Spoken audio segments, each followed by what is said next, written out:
and I'm like, and then her dog's like sniffing my leg.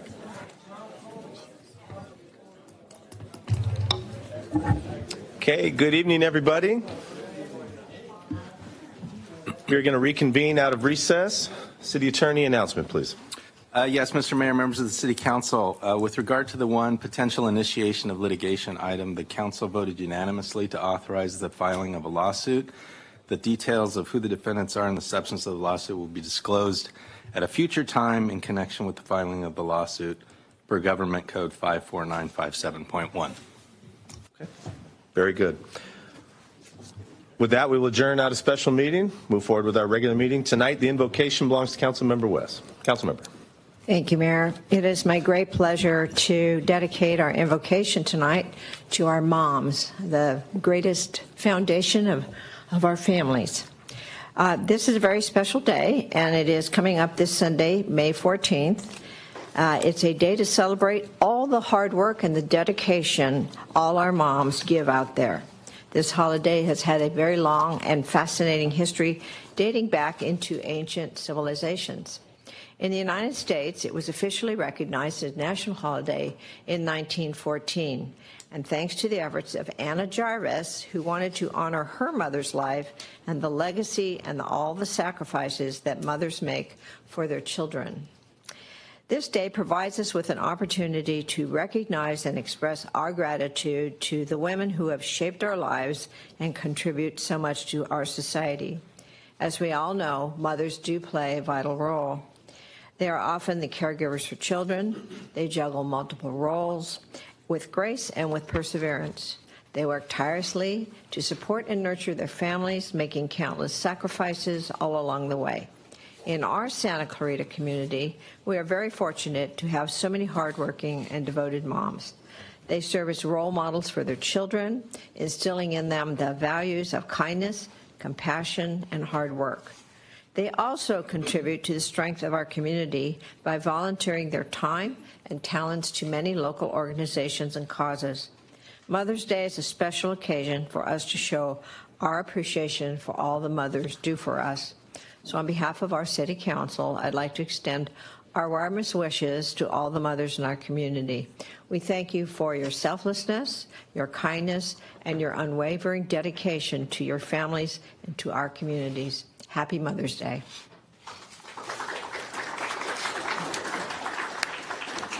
Great. Thank you, Councilmember. With that, we will call the meeting to order. City Clerk, can we get the roll call, please? Councilwoman McLean? Here. Councilmember Miranda? Here. Mayor Gibbs? Here. Mayor Pro Tem Smythe? Here.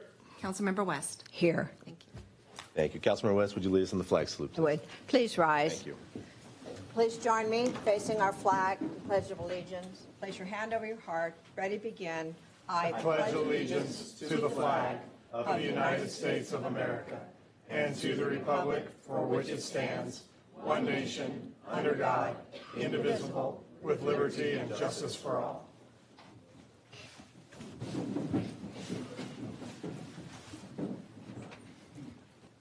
Very good. Thank you. We'll move forward with the executive meeting. Council, are there any questions on the agenda tonight? No, seeing none. Any items to poll? Okay. City Clerk, do we have any speakers on consent tonight? Yes, we have speakers for item 2, 6, 7, 8, 11, 12, and 13.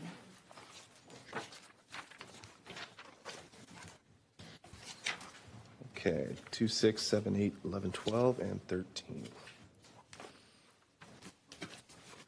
Okay, with that, I'll ask for a motion for the approval of the agenda. So moved. Second. Very good. Hearing no objections, so ordered. And we will move forward with awards and recognitions tonight. Our first recognition is the Youth in Government program. The City of Santa Clarita was excited to launch its first in-person Youth in Government program since 2019 after being virtual for the past 3 years due to the pandemic. This opportunity is available for local high school students and focuses on teaching teens about the different facts of local government while providing multiple opportunities for community engagement.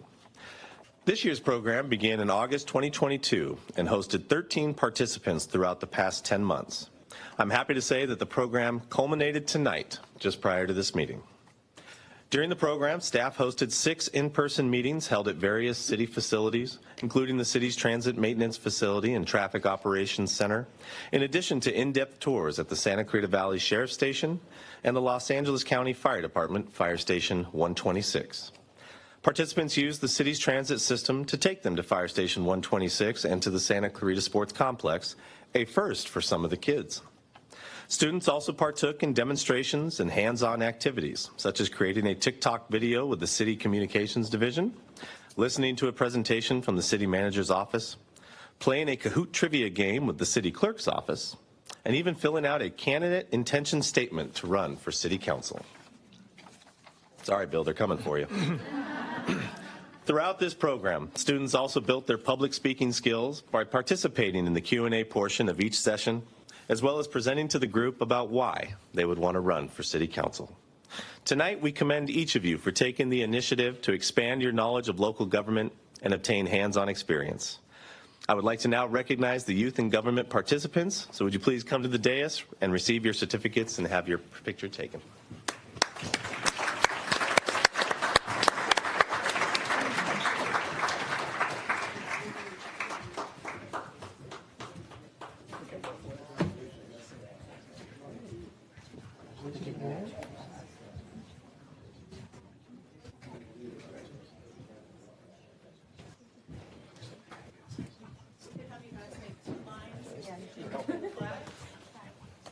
All right, let's hand out certificates to Albert.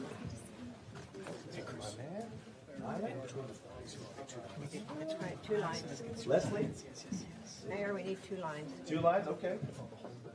We want to get Parvat? them Oh. in. Taller in the back. Dylan.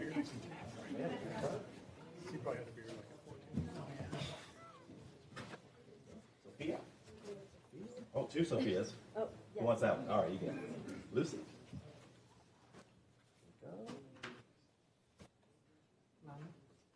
Love. There. Nathaniel. And Ronan. Harper. Not here. And Claire. Sophia didn't get the other one. Jason, you don't like Sophia? I don't think. Was there another one? No, there's 21. Ready? 1, 2, 3. 1, 2, 3.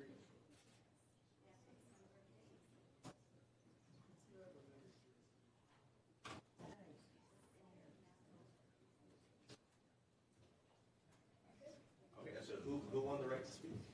There was a contest.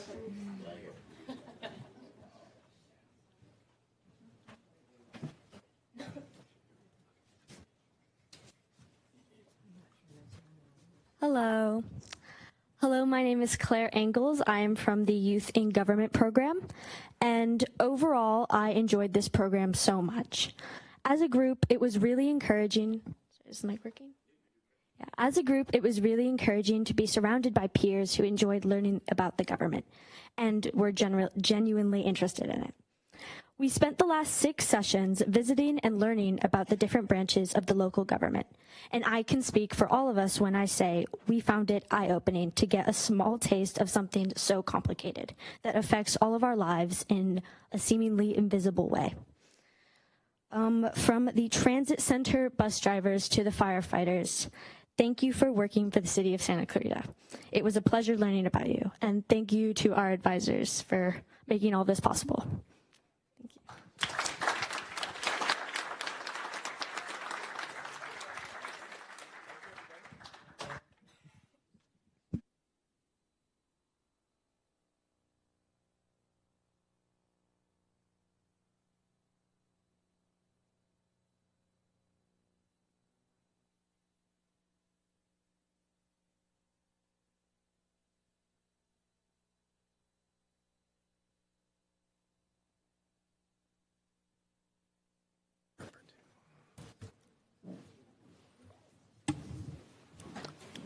Okay, and for our next item, we have the Building Safety Month proclamation. Mayor Pro Tem Cameron Smythe. All right, thank you very much, Mayor. And May is also Building and Safety Month, and a time to highlight the importance of building codes that protect the integrity of buildings and the welfare of our community.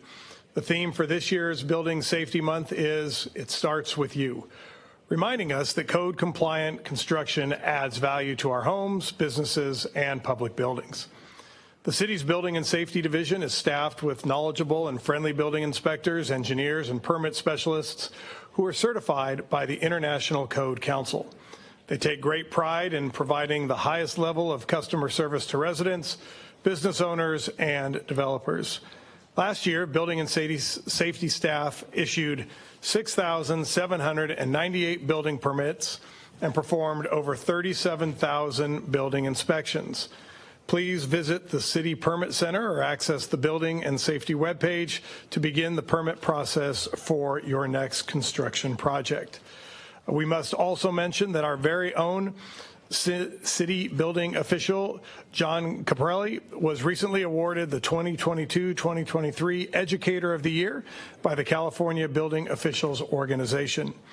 John is one of the highest rated teachers, and his courses are often attended by over 400 people, including architects, engineers, building inspectors, and of course his fellow building officials. The City of Santa Clarita is proud to proclaim the month of May 2023 as Building Safety Month, and we would like to obviously invite John and his team to join us to receive your award and recognition.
All right, with that, we'll move forward with public participation. City Clerk, we have speakers tonight. Thank you.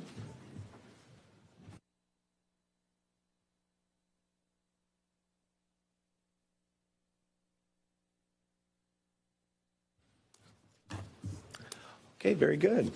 Our first speaker tonight will be Diane Zimmerman, followed by Elaine and Mika, followed by Tony Maldonado.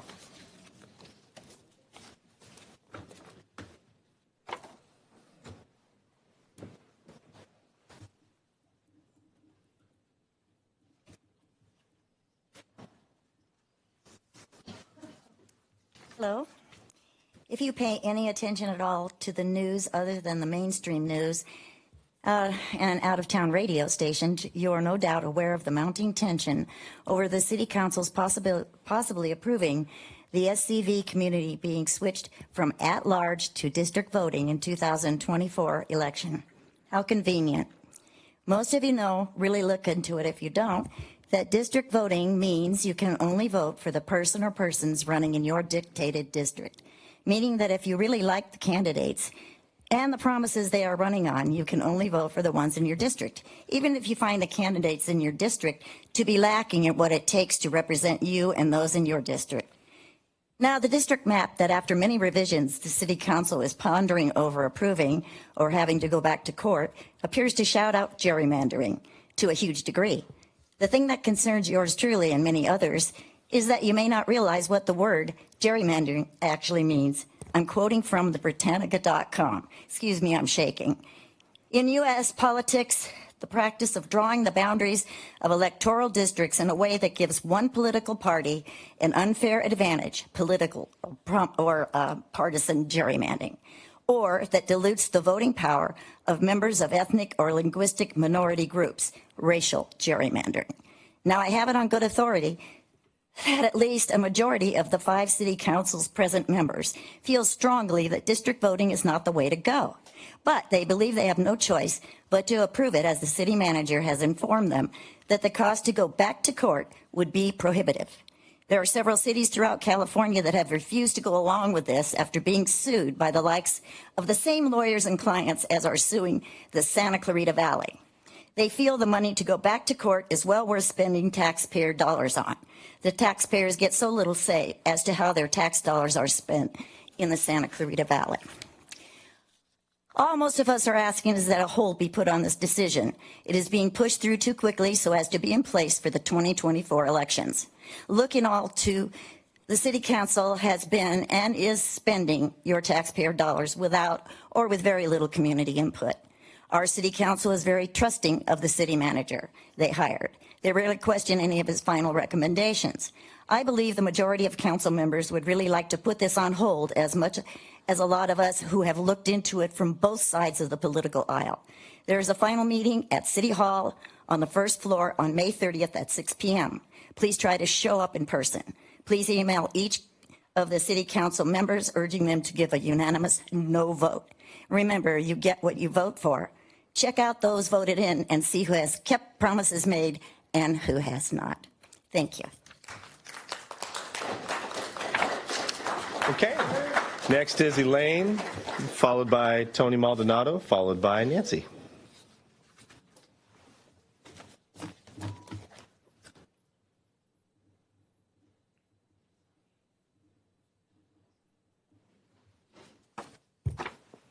Yes, at the last meeting, I found it rather disturbing that the people who attend the meeting are fighting for everything that we expected you as elected officials to fight for.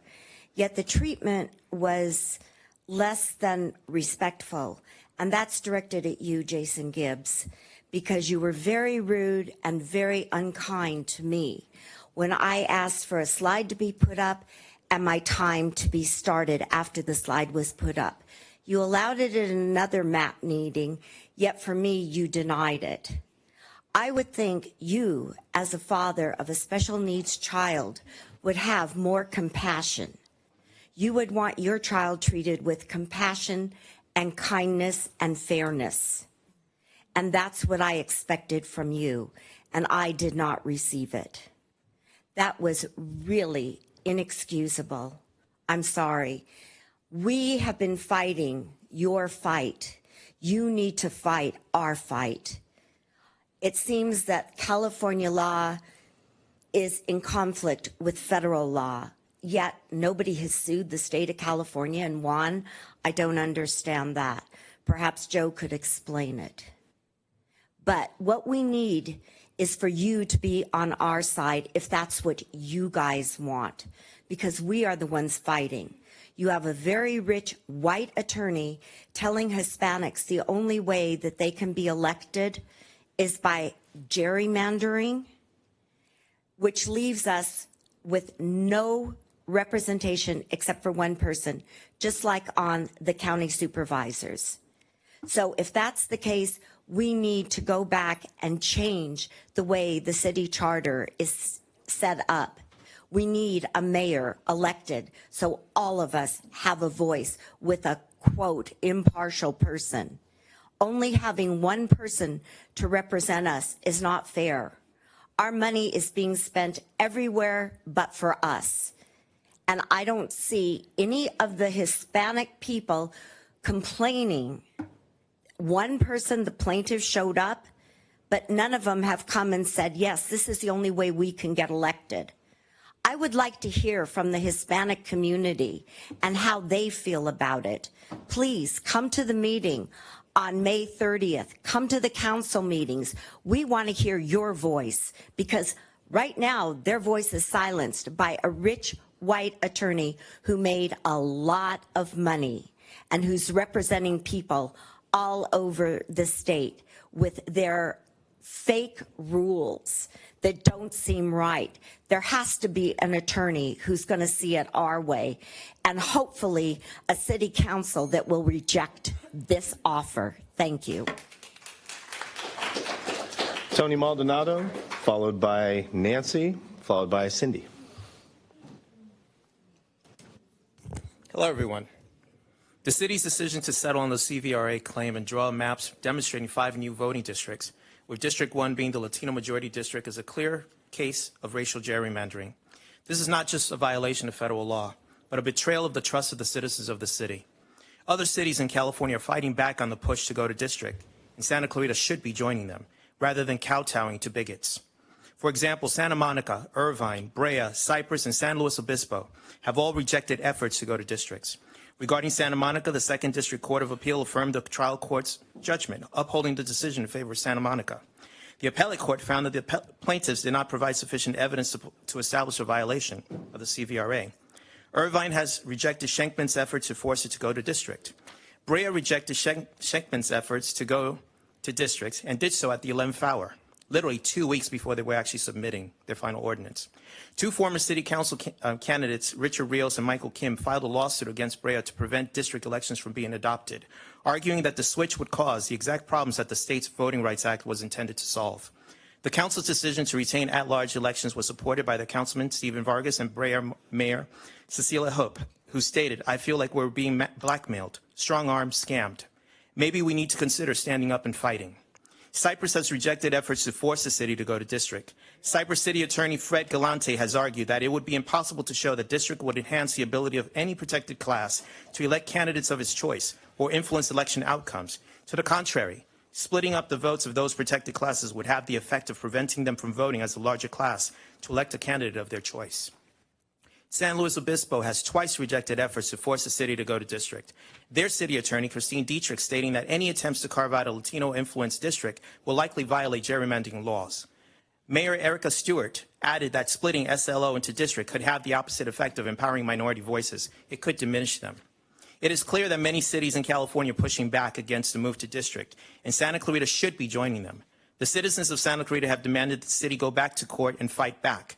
We rejected the move to district and the maps the city have permitted the plaintiffs to shove down our throats. The city of Santa Clarita has a responsibility to its citizens and residents to ensure that our voices are heard and our votes are counted. So let's go back to court and tell them that the citizens of Santa Clarita reject the unconstitutional desire to racially segregate and force us to redline gerrymandered districts. Thank you. Thank you, Tony. Nancy, followed by Cindy, followed by Alan Ferdman. Good evening. Due to open borders, fentanyl continues to flow across the United States and Mexican border. A new method of drugs by the cartels is rainbow fentanyl. These bright-colored drugs resemble candy and target children and teens. Children are more susceptible to the effects of fentanyl due to their size and weight. Fentanyl deaths among children have increased by more than 30-fold in just 8 years. Fentanyl is a powerful synthetic opioid drug that is frequently abused and can be extremely dangerous. Its use has become a major public health issue in California and across the United States. Fentanyl is often mixed with other drugs such as heroin or cocaine without the user's knowledge, which can increase the risk of overdose. Our children will continue to fall prey to fentanyl and drug overdose. With the end of Title 42, the laws revert back to U.S. Code of Federal Status, Title 8. We now rely on our administration to enforce these laws to regulate our borders. L.A. District Attorney Gascon does not prosecute misdemeanors such as drug possession. Gascon does not believe in enhancement charges for drug dealers. If a drug dealer is to be charged, it is only at minimum. Fellow Americans and community members, when will it be enough? Our administration across the board continues to pass laws detrimental to our families and children. When will you yell your battle cry and join us in our Christian crusade to preserve America? Isaiah 42:13. The Lord goes forth like a warrior, Like a man of war, he stirs up his fury. He shouts out his battle cry against his enemies. He shows his might. In conclusion, I would like to endorse Jonathan Hatami and for LA District Attorney and Patrick Lee Gibson for California State Assembly District 40. Both are devoted candidates and that believe in advocating public safety and enforcement of our laws. Thank you. Thank you, Nancy. Cindy, followed by Alan Ferdman, followed by Vicki Abramson.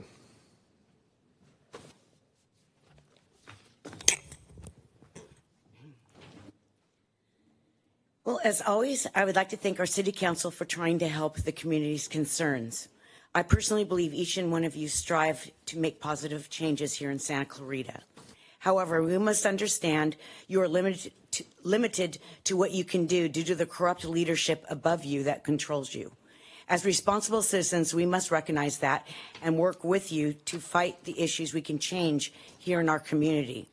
For example, we must never allow an anti-American person to speak in our community, as Angela Davis spoke at COC. We also must continue to fight for the well-being of our animals in need at our shelters and on the streets, as they have no voice. Furthermore, we need to work with and support our law enforcement to preserve our safety here in Santa Clarita. We all are in harm's way no matter which side of the aisle you're on, as our corrupt, evil, anti-American administration, who is attempting to take our Second Amendment rights away, which is the right to bear arms for our protection. They say it's because guns kill. But yet they're continuing to keep the borders open for millions of criminals with guns and drugs to enter our country. Yes, they're doing that.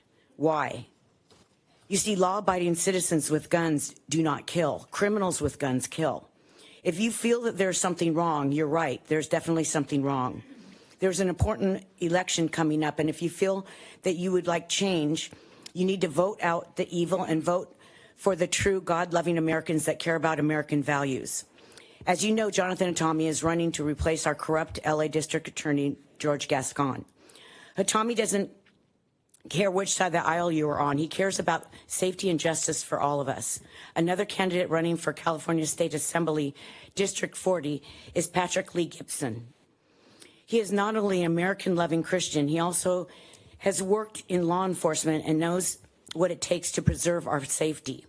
He is concerned about our children and will fight for parental rights. He will be a positive force for our community. These are two people I urge you to support. Lastly, I would like to address the people who stand here proudly supporting communism. I cannot judge you as for God, but I can suggest you move to a communist country.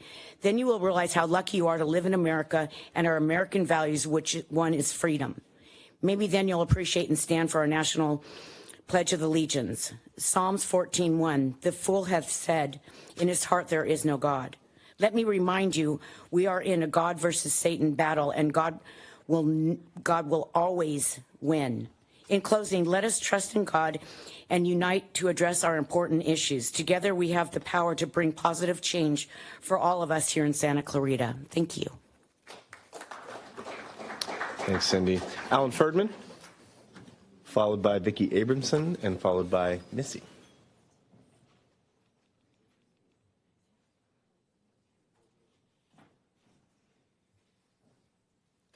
Good evening, Mayor and City Council members. My name is Alan Ferdman. I'm the CEO of the Santa Clarita Community Council. You know, I've been coming up here every meeting to talk about diversity because it seems like, from the council's perspective, you do things like create the diversity roundtable and then walk away from it. I want to remind you again that what I said at the last meeting, that this month, May, is Asian, Pacific Islander, and Jewish American Heritage Month. And so what do I see in your proclamations for the start of this meeting? I see Building and Safety Month. Look, you have to understand something which I thought you understood well. We come up here and we see you pander to certain ethnicities and then ignore others. Remember, those that you ignore may ignore you at the next election. So you still have one more chance this month. to come up with a proclamation, which must cost you at least 50 cents apiece, for the Asians, for the Pacific Islanders, and for Jewish American Heritage Month. And if you don't do that, expect someone to remind them in 2014 constantly. Thank you.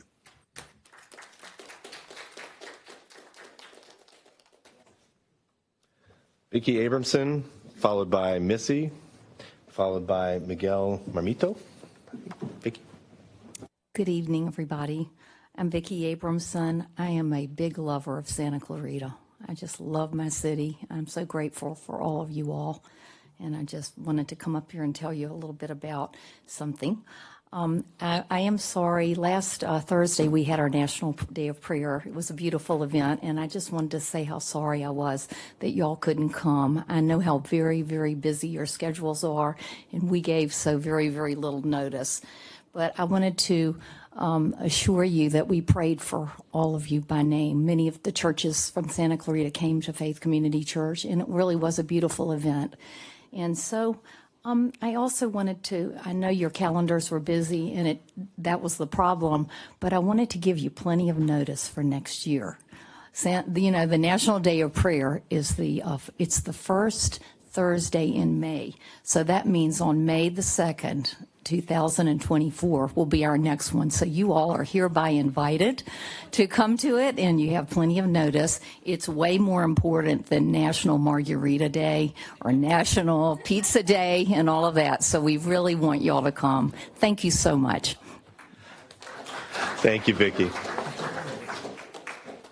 Our next speaker is Missy, followed by Miguel, and followed by Douglas.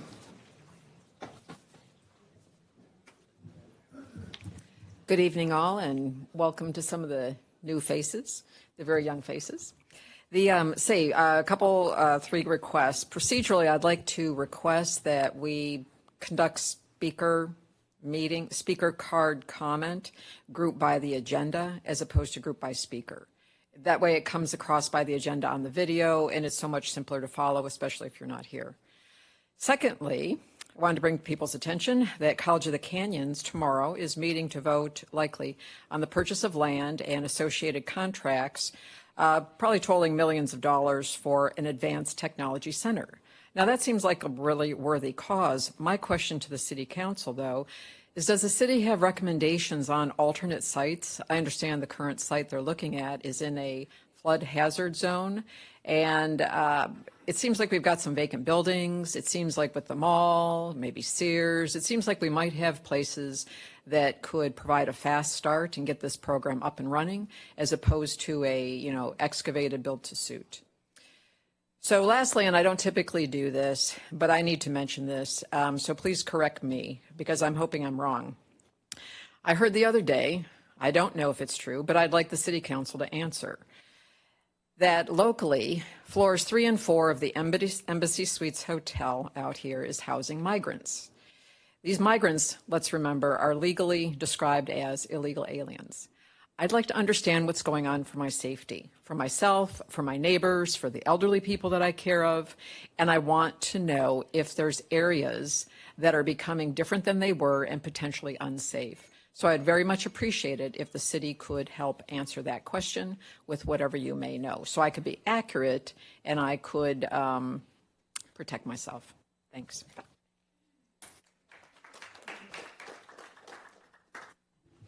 Miguel, followed by Douglas. Hi, good evening. My name is Miguel Marmito. I live on Solomon Road, which is adjacent to the, I believe it's a community center, Boys and Girls Club. Anyways, my requests are two items that are twofold. Number one, to add speed bumps on that street. That street that I live on runs parallel to Sierra Highway, and people use that as a side road to circumvent the traffic light at the corner of Soledad and Sierra Highway. And that entire street is already densely populated. So my second request is that you make it a permit parking street, like in Santa Monica, Hollywood, Beverly Hills. Reason why I say that is there are many people or many cars that don't even live in that neighborhood that I've seen. And there's also a business at the corner that has commandeered most of the parking, and they've got a lot. So I'm just asking that you make it a permit parking street for the residents. And in turn, the city can also charge, a nominal fee, and you can increase your coffers as well. So my making full circle and getting back to what some of my other residents said, that piggybacking on welfare and safety, I think that number one, the speed bumps would help curtail the speed, because many people drive through there without realizing that it's a residential neighborhood and that the entire street is just apartments. And the business at the corner, which I believe is a tire shop. And that's it. Thank you so much for your time. Miguel, thank you, sir. And our last speaker for this round will be Mr. Douglas. Good day. Douglas Frazier, Canyon Country resident, 27 years, chair of the Rent Adjustment Panel. We're making progress on my question. I've actually got some emails back in reply. Jason, I hope you got the attachment I sent to you. But I'm waiting for a decision. There seems to be this hesitation.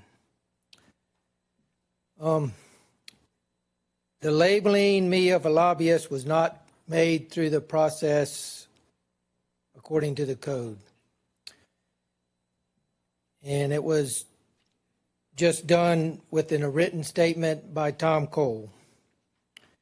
So the question now, to add to the other, is Tom Cole or anybody in management just allowed the authorization to label a person a lobbyist? I don't think so. The code says no. So a lobbyist can't be labeled through a decree by an employee. It has to be done through the due process. So if the city is going to correct this, then that's a good decision. Through silence and ignoring the problem, it seems like the city is condoning this decree made by Tom Cole. So I'm still waiting for an answer. Hopefully I'll get an answer, or at least some reply, so that I don't have to keep coming up here and we can move on from this question.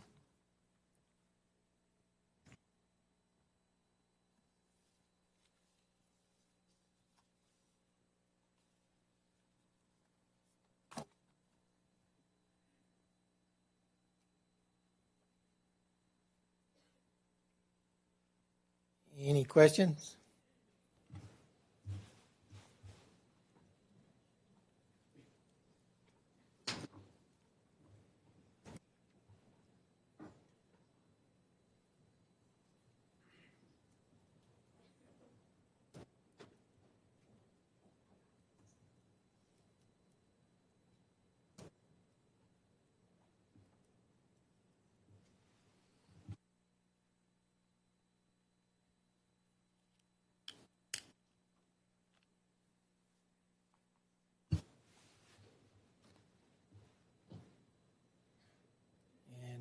Comment to the youth. See, part of being in politics is also silence. So you can gain a lot by using silence. Okay.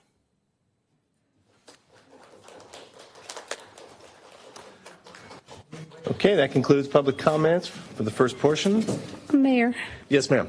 Just for our young people, we always afford people an answer to their questions after everyone has spoken. So we're not ignoring anyone. There are rules that we go by, and Mr. Frazier knows that very well. Thank you. City Manager.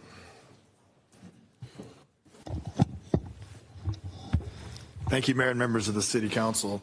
Just a few brief comments back. In regards to Mr. Marmita, we've had Joel Bareng, our traffic engineer, has just introduced himself to him and will speak specifically about the issues he's referring to on Solomon and see what we can do to address those issues. In regards to Mr. Frazier has been responded to several times. There is no other forthcoming comment or position from the city other than what has been provided to him. Thank you.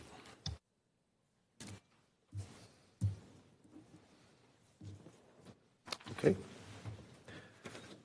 Very good. With that, we'll move forward with committee reports. Councilmember McLean, can we start with you this evening, please? Okay, thank you very much.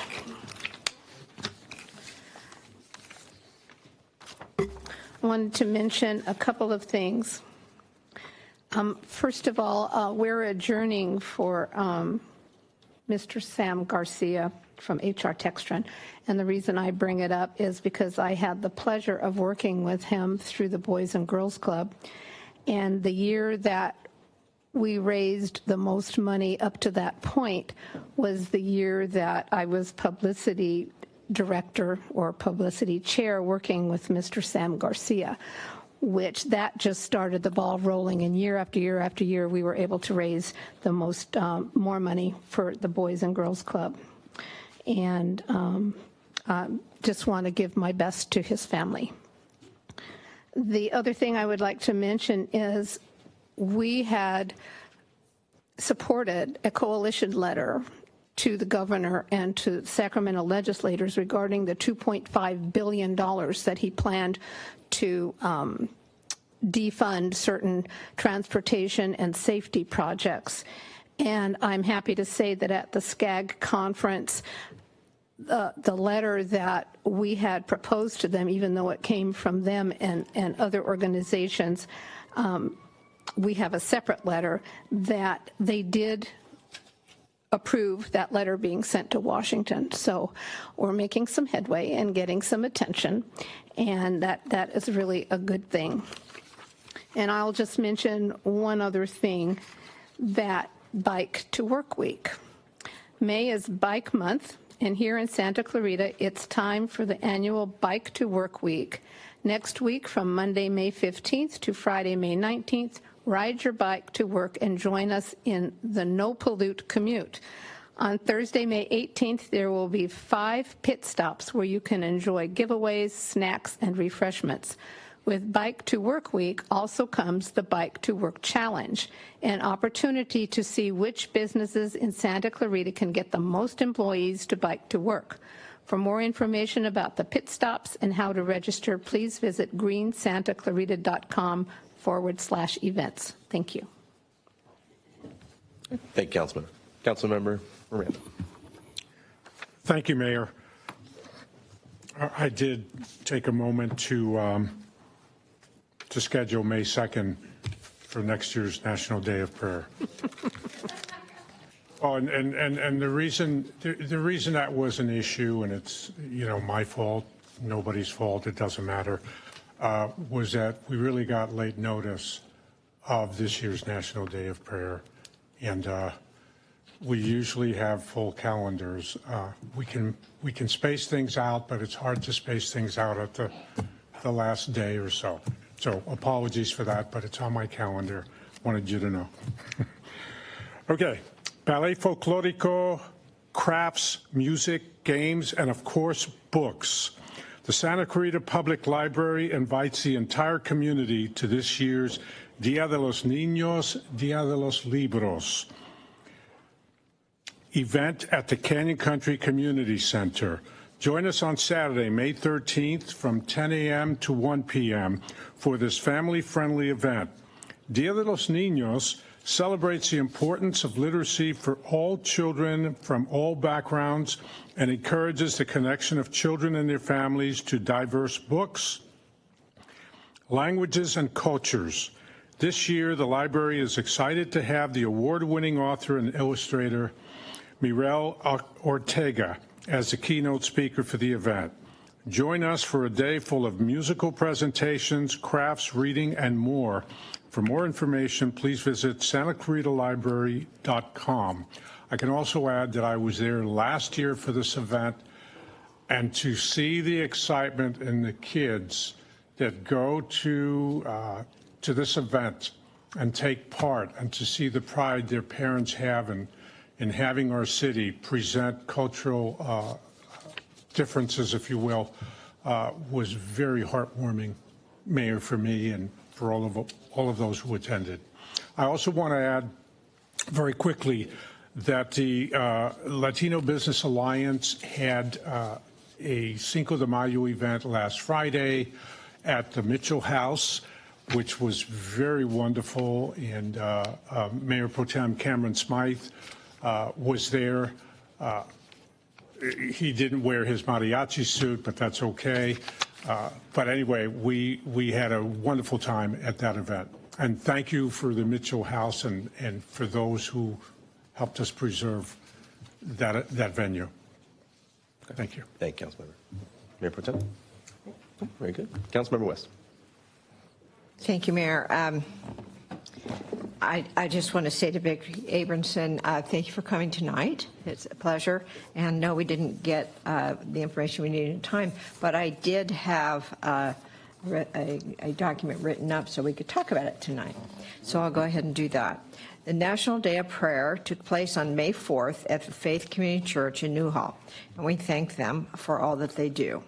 This annual observance, which is held on the first Thursday of May, inviting people to pray for our nation. It was created in 1952 by a joint resolution of the United States Congress and was signed into law by President Harry S. Truman. This special day provides an opportunity for us to come together as a community and pray for our governing officials who serve at the local, state, and national levels. I am grateful to all those who participated in the National Day of Prayer. Your prayers for our leaders and our community are very appreciated, and I believe that they will have a positive impact on our city. As we reflect on this day, let us remember the importance of prayer and its ability to bring people together in a spirit of unity and of hope. Let us continue to pray for our leaders and our community and our nation and work towards a brighter future for all of us. Thank you, Vicki, for coming tonight. I want to remind everybody, and I will remind you often, the 4th of July is on the 4th of July, and it's coming this summer, and we will be celebrating America's independence in the SCV way we live, work, and play. So that should be kind of fun. I wanted to say, most of us were there. The Child and Family Development Center had a wonderful event out at the Bloomberg Ranch, and it was this last weekend. We're very proud for their work, and I want to thank the hundreds and hundreds of people that came out and enjoyed it, as well as our city manager was there, and the mayor and the mayor pro tem, pretty much all there. So it was a lot of fun. We thank you all for doing that. Tonight I have a couple of adjournments, and I will do Samuel X. Garcia first. He was quite renowned in our community. He was a big supporter of the city. He worked with Connie Warden Roberts. He worked with so many of the charities, and we're going to adjourn in his honor. He was a longtime and strong business leader, and he was a former Santa Clarita Valley Man of the Year, and he was well known for using his leadership to help others. He enjoyed supporting children's charities, and he served as the chair of the board for the Santa Clarita Valley Boys and Girls Club. Their mission is to enable all young people, especially those who need us most, to reach their full potential as productive and caring, responsible citizens. Sam Garcia was committed to see that mission through. He is remembered with high praise from his fellow employees at HR Textron, where he became the president in 1971 and retired in 1988. Joanne Guilfoy, his former executive assistant, cherished him as a great and wise man who was loved by so many. HR Textron is now known as Woodward. Through a prestigious mergers, remains a well-known presence in the Santa Clarita manufacturing space and boasts more than a $2.3 billion in sales a year. Truly a remarkable man, Samuel enlisted in the U.S. Navy during World War II and was recognized for work that involved transporting troops as well as bronze rescue missions, earning a Bronze Star. He was and will always be remembered as a hero. We are deeply saddened by his passing, and our hearts go out to his family. Samuel X. Garcia lived to be 101 years old.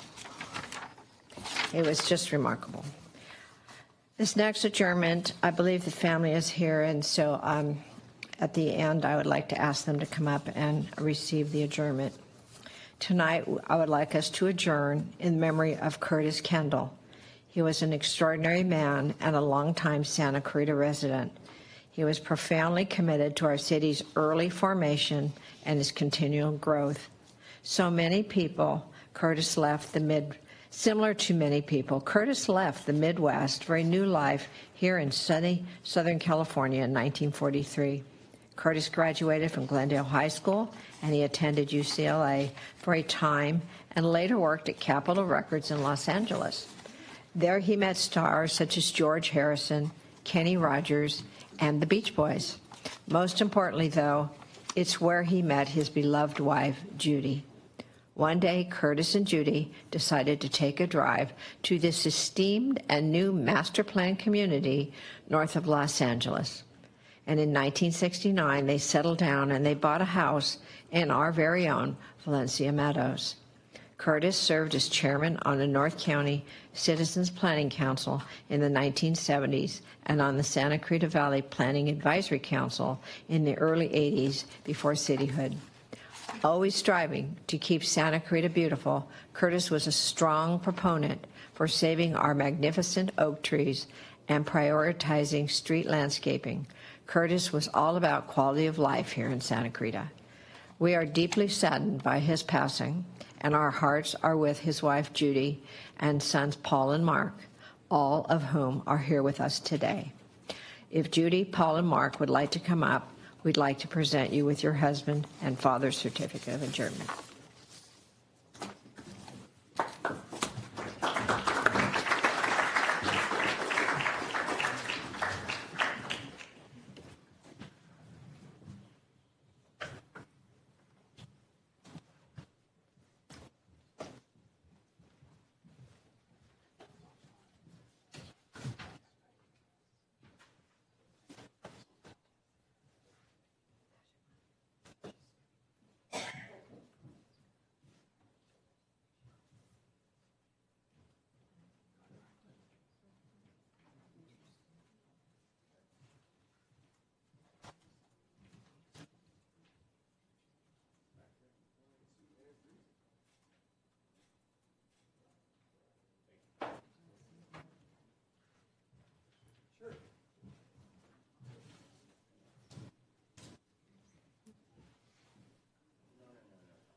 I'll be very quick. Thank you so much, Mayor and council members. Like the inscription or the brief tribute noted, my parents moved out here in 1969, and my dad very quickly plunged into pre-cityhood civic activities, was very committed to the oak trees, also a big foe of litter, did a lot of work in that area. He was very passionate about making sure the landscaping in town was good, and was also a very early fan and advocate for downtown Newhall, which he was very happy in his later years to see what it had become. So thank you so much for honoring him tonight. Paul, do you have anything to add? No, thanks, Mark. Okay, thank you, folks.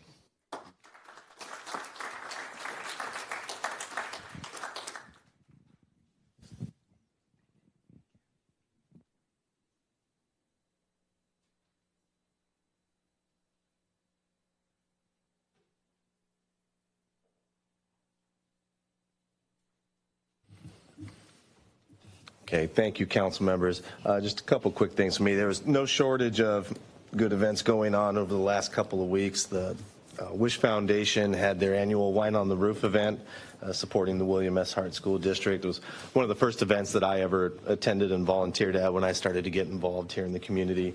The city we had our Arbor Day tree planting event. Optimus International had Gentlemen for a Cause.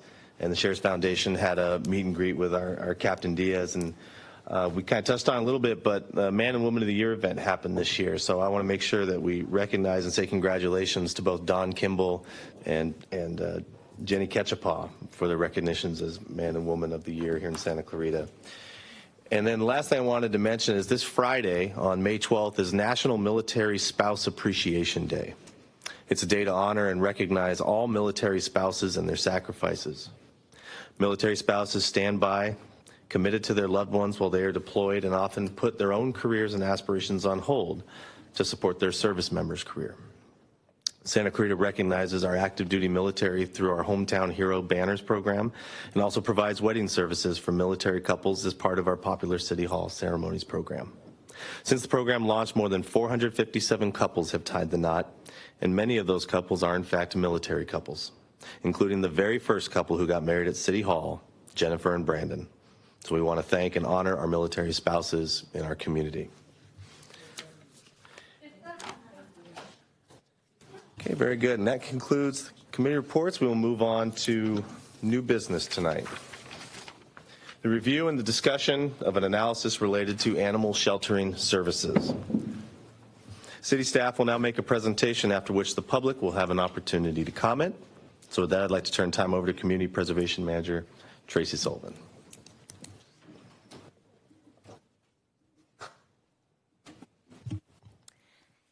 Good evening, Mayor Gibbs and members of the City Council. I am Tracy Sullivan, Community Preservation Manager for the City of Santa Clarita, and the item before you tonight is the Animal Sheltering Services Assessment.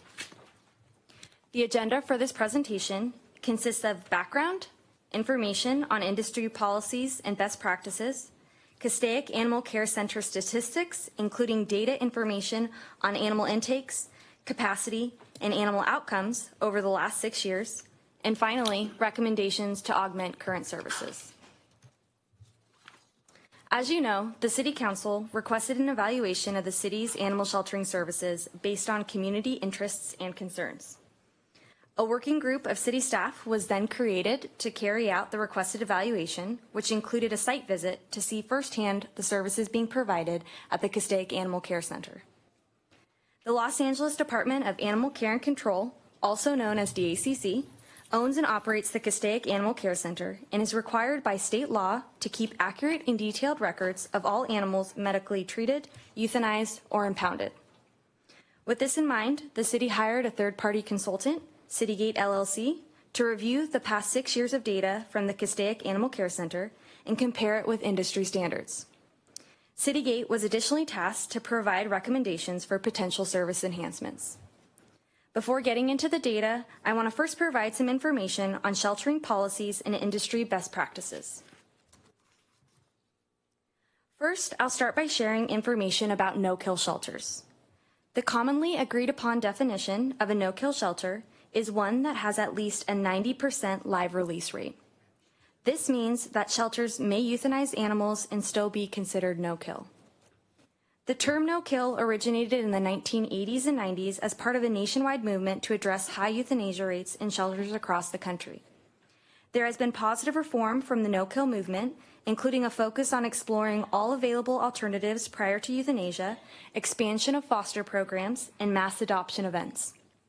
However, there have also been unintended outcomes with no-kill policies, such as overcrowded conditions and unsafe adoption decisions. These unintended outcomes have caused many animal welfare groups, such as People for the Ethical Treatment of Animals, also known as PETA, and the National Animal Care and Control Association, to support an alternative philosophy known as socially conscious animal sheltering. Socially conscious animal sheltering is guided by 9 tenets, which aim to protect the best interests of animals and the community at large. Emphasis is placed on the humane treatment of animals and striving to ensure that every unwanted or stray pet has a safe place to go for shelter and care. DACC formally adopted socially conscious animal sheltering in 2019 and has implemented it across all 7 of its care centers, including Castaic. With this policy framework in mind, let's now look at some of the key data points. This chart illustrates the number of dogs and cats coming into Castaic Animal Care Center from the city of Santa Clarita from 2017 to 2022. While the Castaic Animal Care Center accepts all types of animals, including wildlife, birds, and reptiles, the consultant separated out the data to focus on dogs and cats. The area in blue represents the number of cats admitted to the shelter each year, and the area in green represents the number of dogs admitted to the shelter each year. You will notice that number significantly decreased starting in 2022. This is largely due to COVID, but the data is also reflecting the impacts of managed intake, which was a program adopted in 2019 under socially conscious animal sheltering. The goal of managed intake is to help manage the flow of animals coming into the shelter and offer options that help keep safe and healthy animals out of the shelter. The consultant looked at the data to see whether or not there is an overcrowding issue at Castaic Animal Care Center. The results show that there is adequate capacity to meet not only the city's needs, but the needs of the entire service area. This includes Santa Clarita, San Fernando, and the adjacent unincorporated areas of LA County.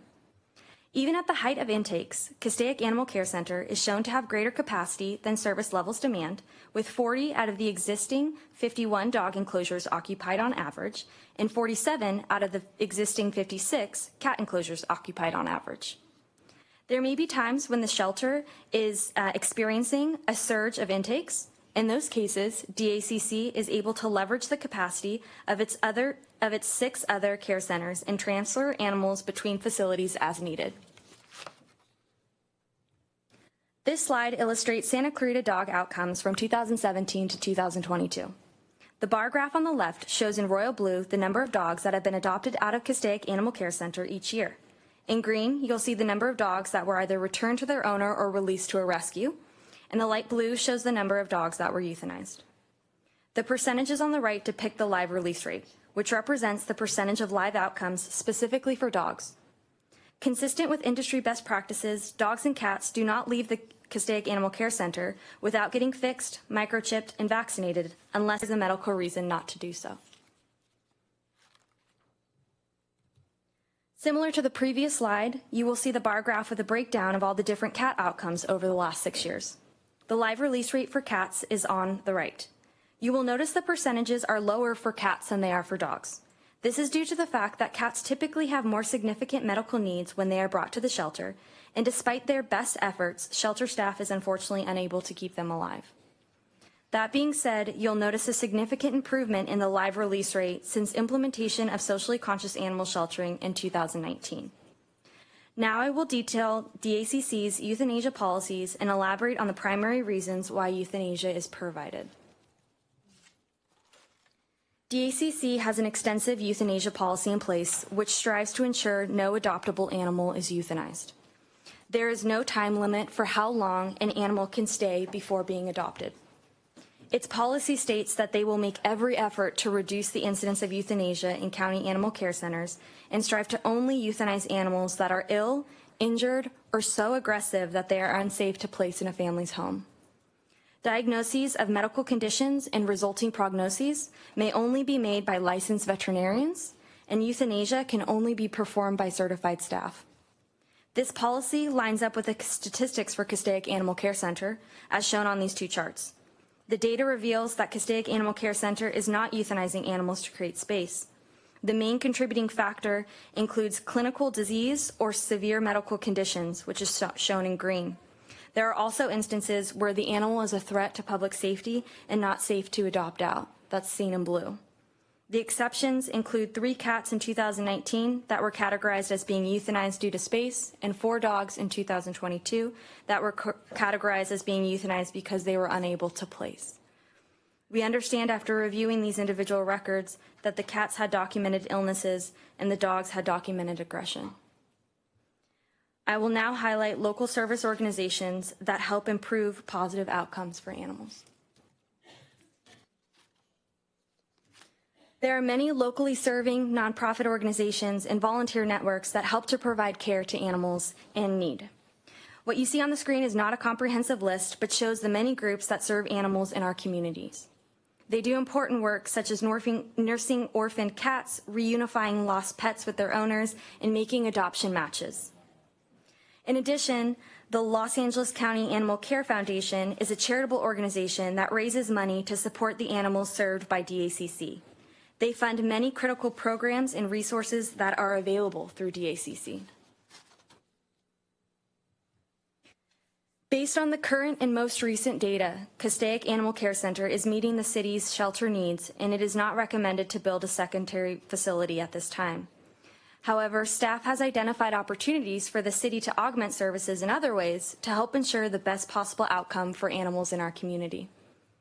There are a series of recommendations I'm going to share. The key to helping reduce the population of unowned strays and alleviate shelter demand is expanding access to low-cost spay and neuter services. Staff recommends partnering with DACC on providing additional spay and neuter clinics within the city, as well as low-fee or no-fee vaccine, microchipping, and licensing clinics. Staff additionally recommends collaborating with DACC on adding special adoption promotions and supporting trap-neuter release programs. The second recommendation is to leverage the city's communication platforms to augment DACC's outreach efforts, increase adoption rates, and help raise awareness about available resources to prevent impounds in the first place. The city has extensive outreach capabilities through our quarterly publications, as well as thousands of social media followers. The city can make a significant difference by using our platforms to help spread awareness and increase public education.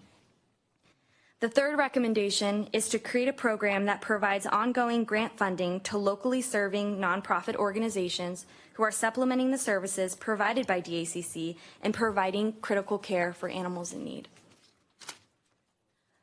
The fourth recommendation is to partner with DACC and/or private donors for upgrades to the Castaic Animal Shelter that would expand the facility or improve the quality of life for animals staying there.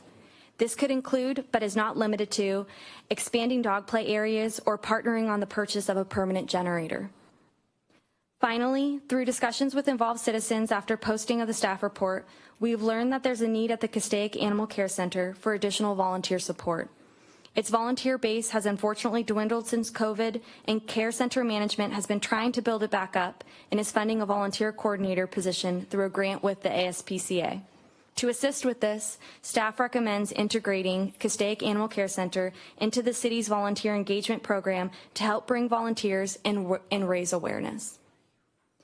That concludes my presentation, and I'm available to answer any questions you have. We also have the city's consultant here to answer any questions on the report itself, as well as DACC leadership, including Director Marcia Maeda, to answer any questions as well.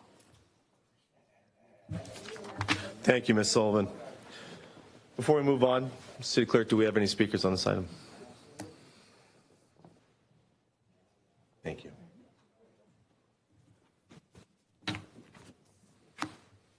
Okay. Our first speaker tonight will be Mary Jane, followed by Marla, followed by, I believe it's 80.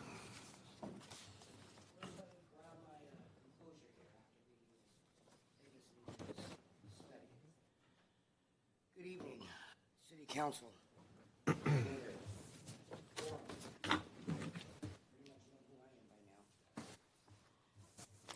bring first and foremost to the council's attention the data that was received and gathered is not facts. It is fluff. Straight fluff. We have, if you would have asked the person and not the interview from the Signal, if you would have asked the correct people, we would have supplied you with the data that will contradict everything that whoever these people are. We are the ones that, our backbones are the ones that have broken because of the work that we have done to gather this data. This data that you guys provided us, excuse me if I use a wrong term, it is BS. Okay? I don't know what else to say except we need a copy of this, and we're going to contradict by the data that we have, that we've provided. As a matter of fact, there's a couple emails that were sent that have not been replied to. Okay? And we would like a reply to that.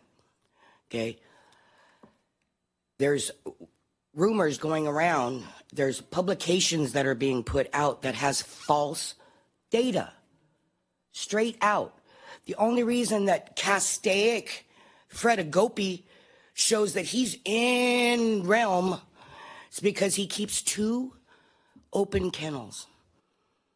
The reason he can is because he's killing animals. To keep those 2 open, he's doubling, he's tripling up the kennels. Walk them, guys. Take a day on your day off, or better yet, let's all have a meeting over there. I'd be more than happy to walk them with you. Not only at Castaic, but let's walk Agora. Let's walk Lancaster. Palmdale's pretty good because they got the big, huge, multi-million-dollar facility.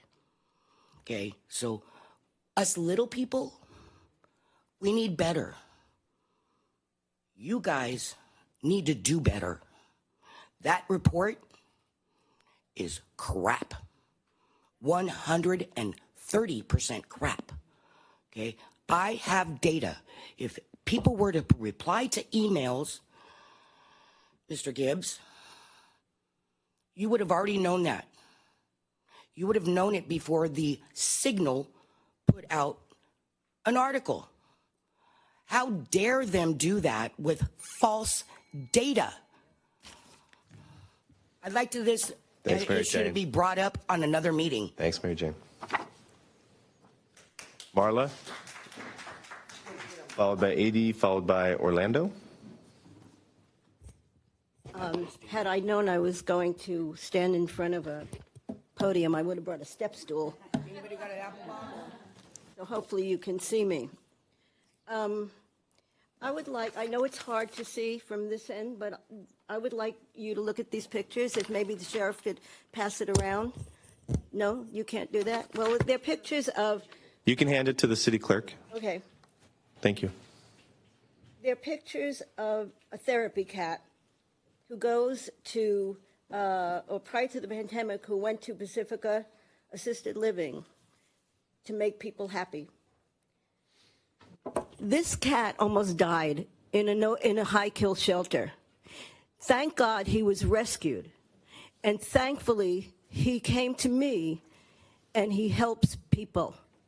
He helps people at assisted living places. I am now in talks with one of the local high schools here that have students that really need help, that have emotional problems, to bring my cat. His name is Benji, and he's also known in the community as Benji the Feline Goodwill Ambassador.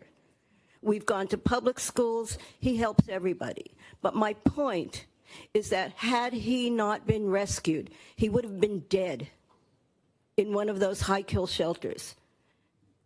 And look what he survived to do. We need a no-kill shelter here. And it has nothing to do with money. It has to do with compassion and what's in your heart. And what you need to do is look into your heart. Now, I had no plans to talk about this report. However, there are so many things wrong. First of all, just in general, pit bulls are thought to be aggressive, and they're put down, and they are the sweetest dogs in the world. And if a dog is aggressive, 95% of the time, it means they are frightened.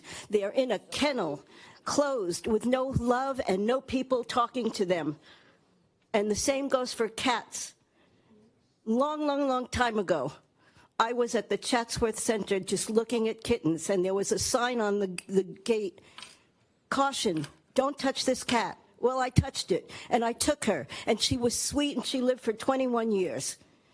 So don't assume, because you have people working there that don't know what the heck they're doing. And the volunteers, the reason that we don't have enough volunteers at Castaic is because we put too many animals down, and people cannot see that anymore. It's heart-wrenching. So I am begging you, open up your hearts. If you want to be around for longer, you want people to vote for you, open up your hearts. Forget about the money. Look at your heart and do the right thing. We need a no-kill shelter here. Thank you. Thank you, Marla. AD, followed by Orlando. Oh, I'm I'm sorry, that was a written comment card from Orlando, excuse me. 80, and then I'll have Elaine, and then I'll have Diane Zimmerman.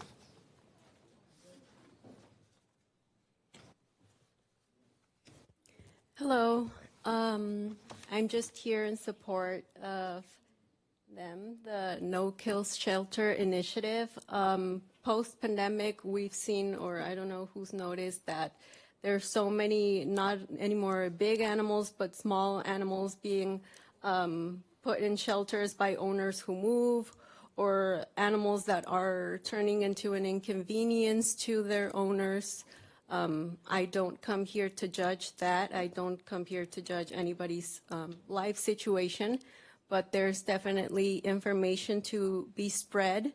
We need to educate ourselves with compassion and facts, yes, and instead of killing so many animals because there's no space, we have to create some solutions that are real and start educating ourselves as a community and start doing something as a community.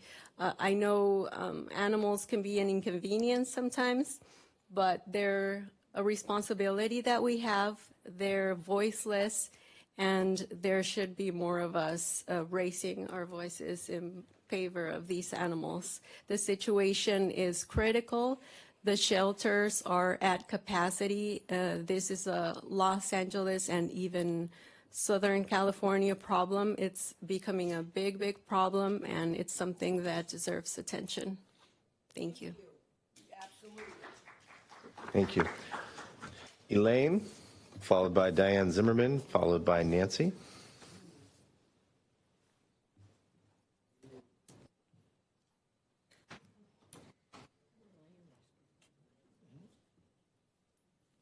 Compassion seems to be the word of the night, and there seems to be such a lack of it here tonight. And I think it's time that you really listen to the people who come for causes. And in spite of what they say about shelters, I would say maybe 10% truth, 90% talk to the people who are there. And we really need a no-kill shelter. The only reason a dog or an animal should be put down is because the disease is so bad that there is no quality of life. Other than that, there is no reason. You spend so much money on BS, as she said, that why don't you take an ear to listen to the things that are in people's hearts, the compassion that people are asking for that is not given. Why don't you let the animals who may or may not have a voice really be represented instead of just going, oh, okay, you know, we'll build another park. You know, why don't you build a place for a safe haven for animals? I mean, there's barely safe haven for people. But why don't you do it for animals? Why don't you show a little more compassion for the people who come here with causes instead of, well, you have open space, you have this, you have that. Come on, fight for the people who are fighting for you and coming to you and asking you to open your hearts and have a little compassion and vote and fight for the people that want their voices heard instead of giving money to places that don't want it, don't deserve it, and don't need it.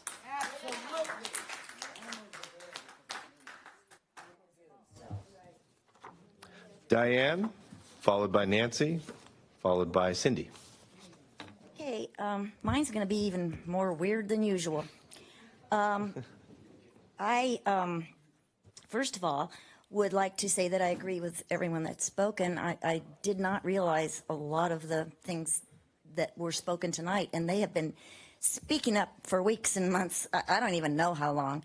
I will have to take this time to stick up for someone who is a part of this plan, of possibly adopting this plan.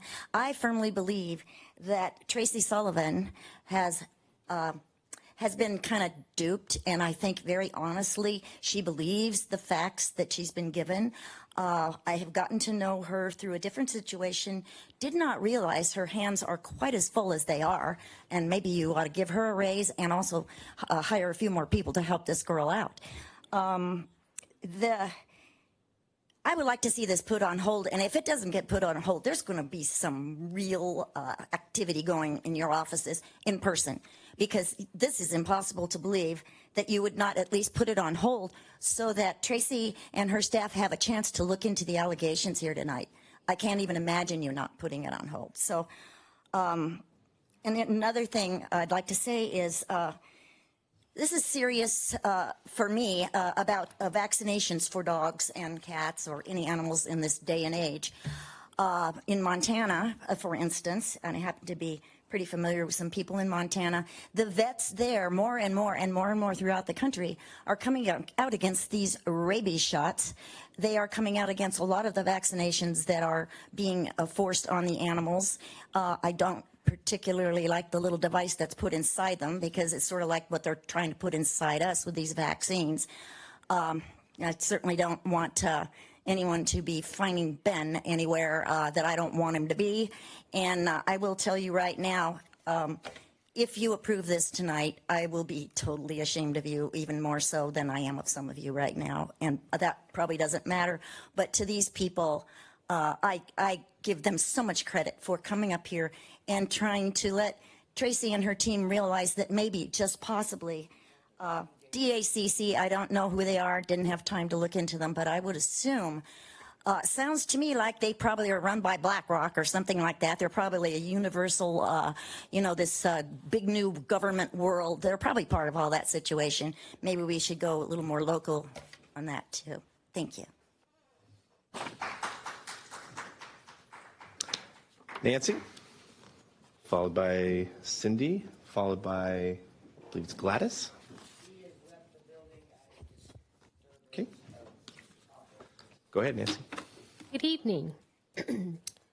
City Council members, with you about to discuss what Citygate recommended, I would like to propose an idea. According to your 2022-23 budget, it lists 7 budget priorities for the community and city council goals within the next 5 years. Community engagement is number 2. To compromise the city's disappointment, the community's disappointment of not building a shelter, I like to recommend opening a Santa Clarita Animal Services office. This office would act as a central point of connectivity and streamline the flow of information between the community and DACC. To keep within your conservative budget, this proposed animal service office would consist of a few full-time employees and part-time employees, along with a flow of volunteers. This new office would oversee the different programs, for example, but not limited to spay and neuter clinics, low-fee vaccination, microchipping and licensing, TNR, and promote special adoptions. Without a local shelter, an increase of a proposed animal nonprofit organization would play a crucial role in Santa Clarita. This proposed animal service office can provide grant funding information and DACC available resources to current and potential nonprofit organizations. Since nonprofits must comply with a range of regulations and reporting requirements, a central animal services to emanate guidance for nonprofit animal organizations. Additionally, the city has a platform and resources to promote animals in need. It can be difficult for a nonprofit organization to find a network that allows them to engage all over Santa Clarita. I believe a city office for animal services will allow to fill the gaps and resources to residents. It can promote community engagement as listed on your budget priorities. It can also assist the community to connect with DACC for information. Finally, it is a cheaper alternative than the community request to build a shelter. I get it. LA County, it's up to LA County. They're the ones that run these shelters. There's 7 of them. It's not something that the city can do because it would be a duplicate.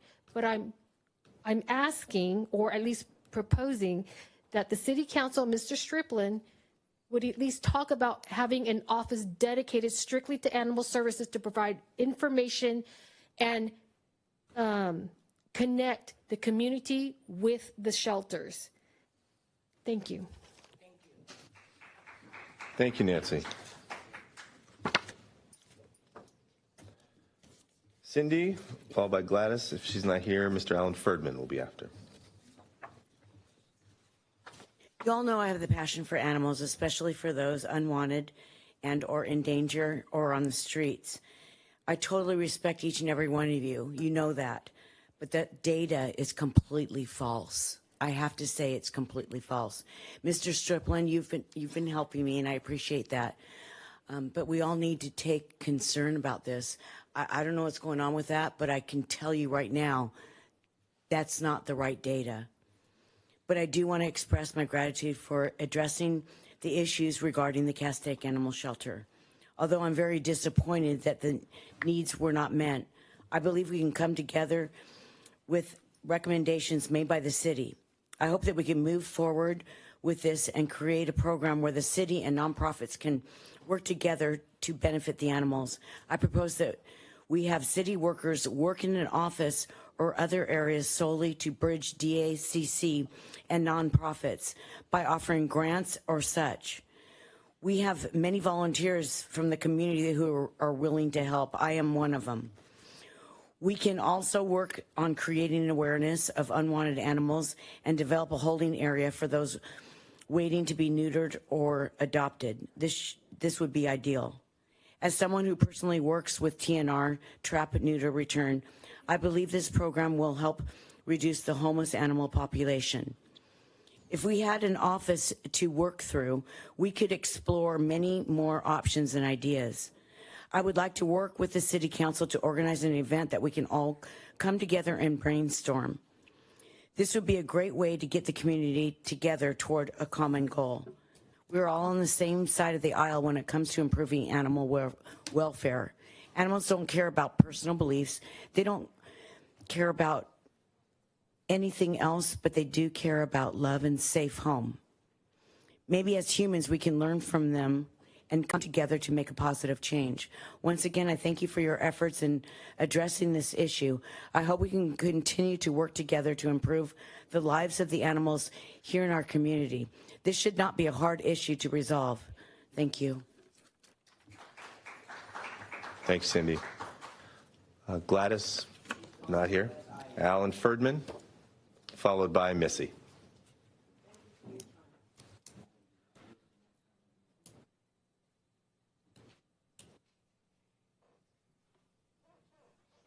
Hi again, City Council. This is a true story. Go back to June of last year when my wife was having to deal with many different doctor's appointments and all the nonsense in the medical world to try to figure out why she passed out and injured herself really badly.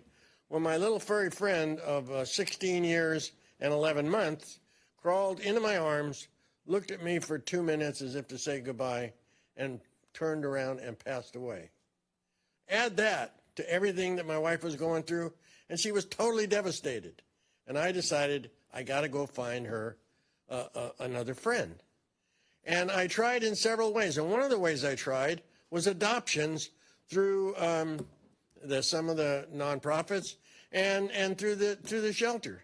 And I find that to be a horrible thing to go through.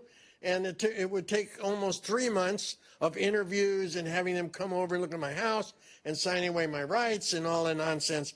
I just went online and found a breeder on the other side of Pasadena who had a really cute little girl named Lulu, and I went down and bought her for very little more than it would have cost me to go to the shelter and adopt. So I have some really interesting perspectives on this from a standpoint that, let me give you my recommendation. My recommendations would be not to go generate another book of shelfware that no one's ever going to read. Why don't we just go and reduce the requirements to adopt? So it can be like it used to be, where, you go in there and you make friends with a dog and you take it home. But that doesn't happen today. How about reducing the license fees for dogs? I'm not saying that for me, because as a senior, with a spade and chip little girl. I mean, my fee's only $7 a year, but $60 or $70 to maybe some family that's not as wealthy might be a limiting factor. And lastly, stop wasting code enforcement's time going around the city trying to tell people that their dog isn't licensed. I mean, all of those things to make it easier, less expensive, and would probably eliminate a great number of the animals that you're currently euthanizing. So, you know, all that stuff is within your power. Stroke of a pen can do it. And we don't need another set of bureaucratic recommendations or another office. We just need to make it easier for the animals to find a good home. Thank you. So our last speaker tonight on this item will be Missy.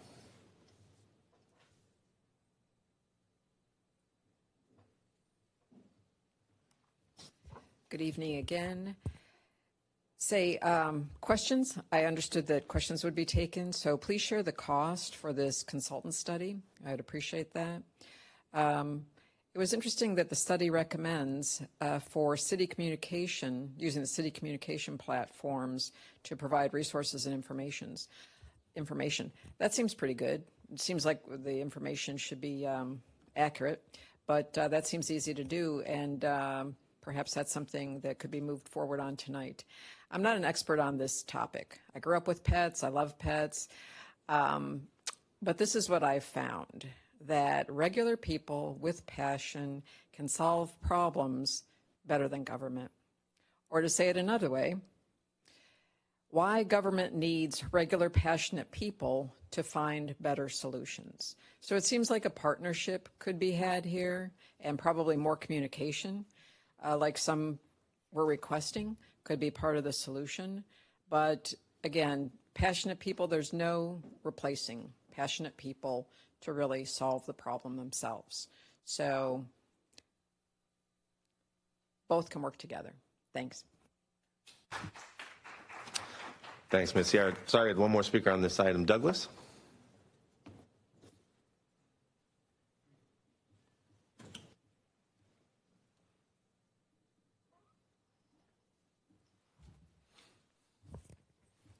Good evening. Douglas Frazier, Canyon Country resident. The experience I've had with stray and outside animals has not been pleasant, and the animal shelter has helped out a lot. We live in a manufactured home park. There's feral cats around, and then there's aggressive dogs that owners have, but the feral cats is the ones that I've had experience with. When we called the shelter, they said they could only intake animals that were diseased or emaciated. If the animal was healthy, then they couldn't take it in, or they couldn't adopt it or have it adopted out. They just asked us not to bring it in. So that capacity that they showed you is based on the fact that they're not accepting most of the animals that probably come in. We have litters of kittens, end up just watching them grow up, and then once a month they have a service where you can bring a cat in, they'll spay or neuter the cat, but then you bring it back to the neighborhood and you release it. So that eliminates next year's kittens, but it doesn't do anything with this year's kittens. So you watch the kittens grow up and you can't adopt them out. So the main need I see that the city has is for foster homes, in a program where the animals can be fostered out until they can be adopted so that they don't grow up in the feral situation, and then they get a year or two old, and then they're not adoptable after that time. So what I would recommend is you look at a location for fostering these animals, or look into a location. Just don't pass the responsibility on to the next agency. Go ahead and take some responsibility and put some effort into fostering animals until they can be adopted. But don't vote on these recommendations until you've looked into it a little more. I'll help you look into it if you need to. So, thank you. Thanks. Okay, that concludes public comments on the new business item. Do we have any staff comments? Yeah, we can jump into questions. Council, you want to jump into questions and discussion?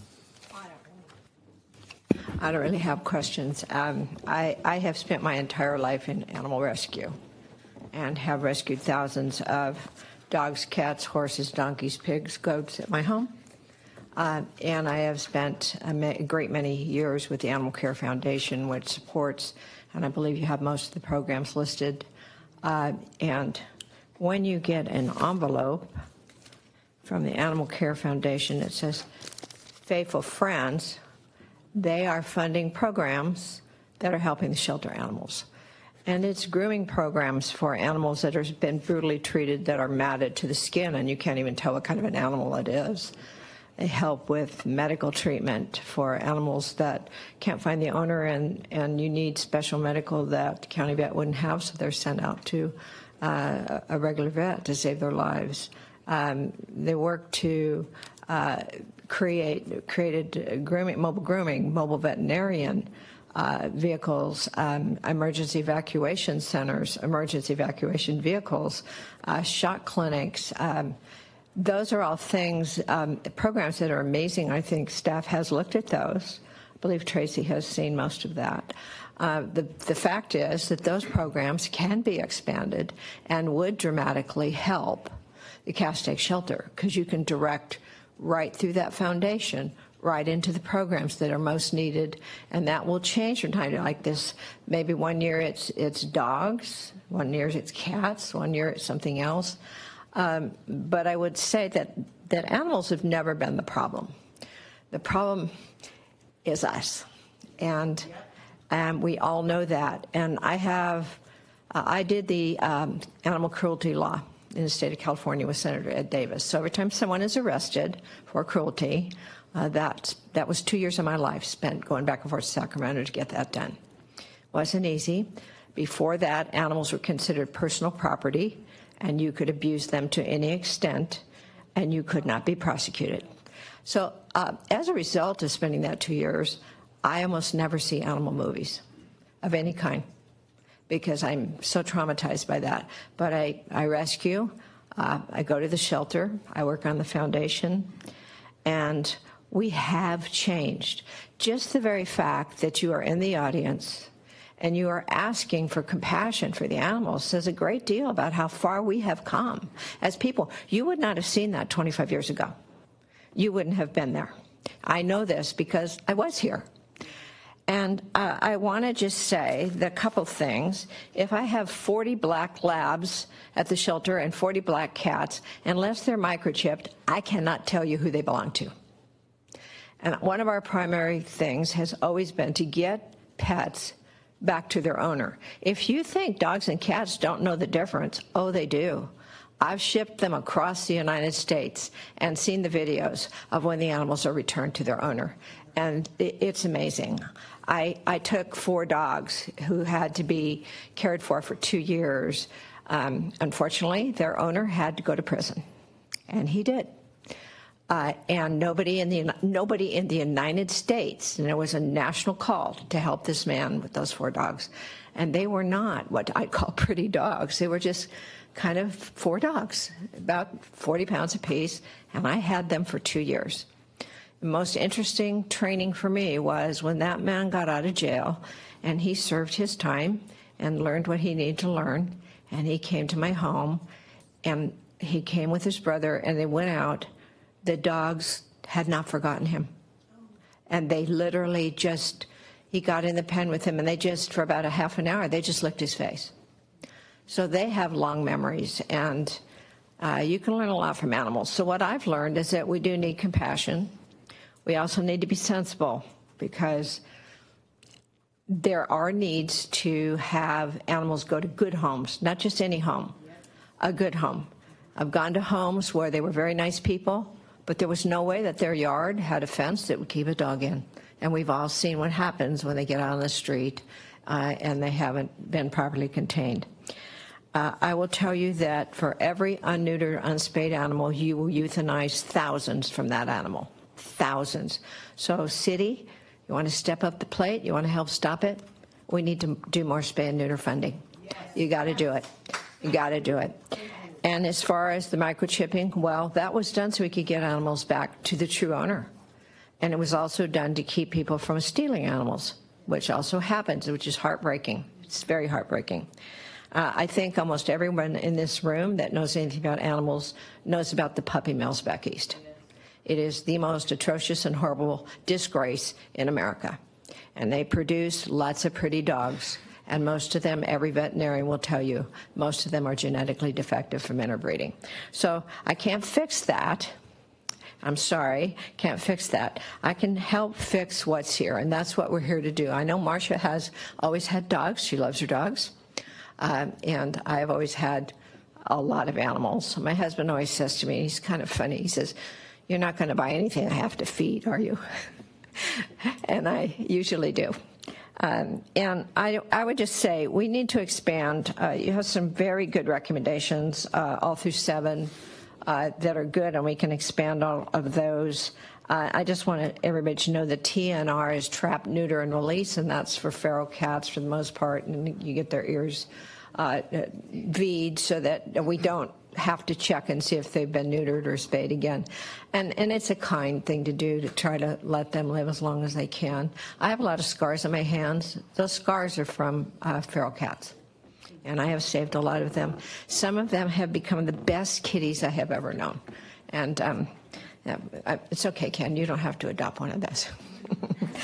But I would like to say, let's work with the shelter to go ahead and monitor the shelter for more things that we can do to help expand existing programs. So I already know you kind of have that, but we need to expand existing programs because those existing programs are working.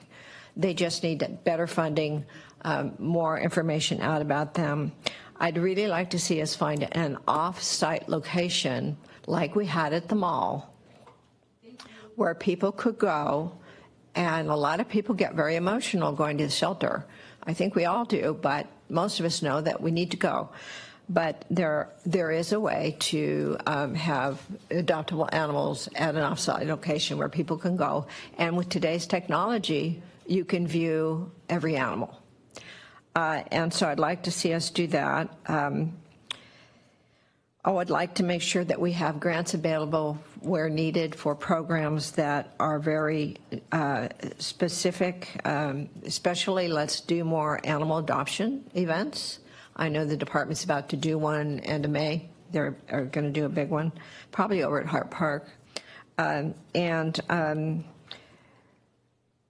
I just think that if we just work with the things we already know that are working and need to be done, we can expand on that.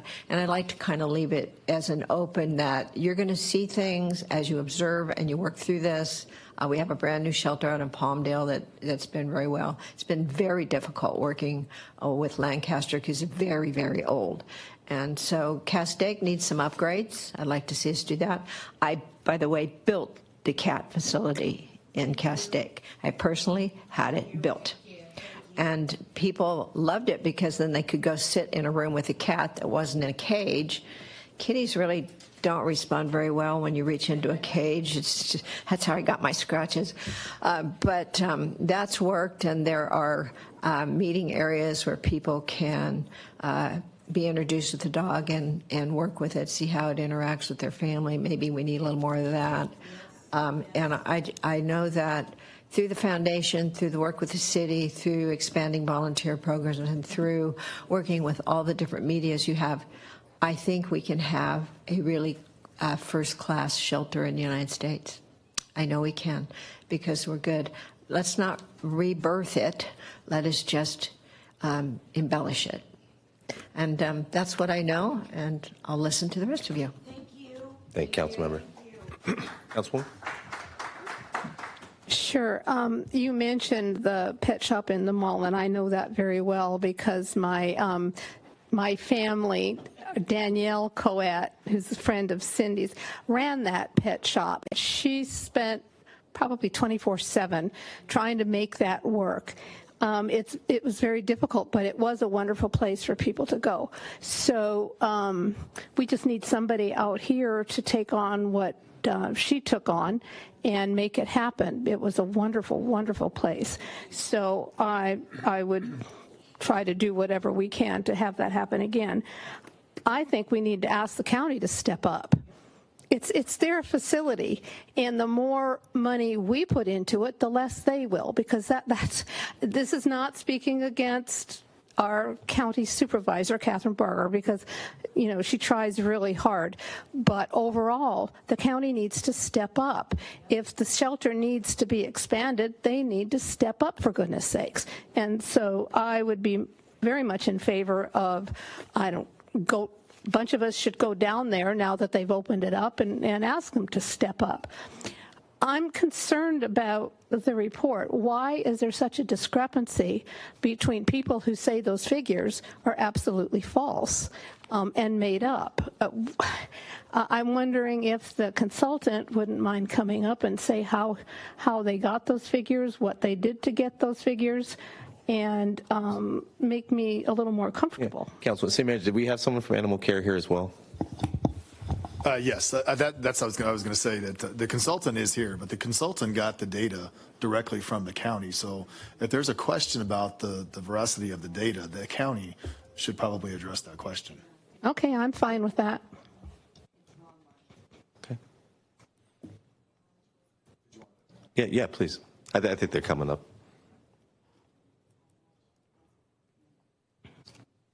You do remember I used the words monitor for the future. That way you can find out actually, what you need to find for out. Sure. And I'm also concerned about, Mr. Ferdman said you can't go to the shelter and pick out a dog and take it home with you, dog or cat. So I'd like to have that addressed as well.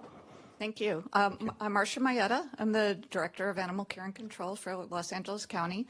Thank you for giving us the opportunity to respond to your questions. The data came directly from our database. It's exactly what's there. We're confident in the numbers. We provided them to the consultant. I'm sure they did their analysis as well. The numbers are accurate. Regarding a question about adopting, you can come in now and take an animal home the same day as long as it's already spayed or neutered. If it's not spayed or neutered, by law, we're required to perform that surgery before it leaves. So we schedule this surgery, and then you pick it up after the surgery is done.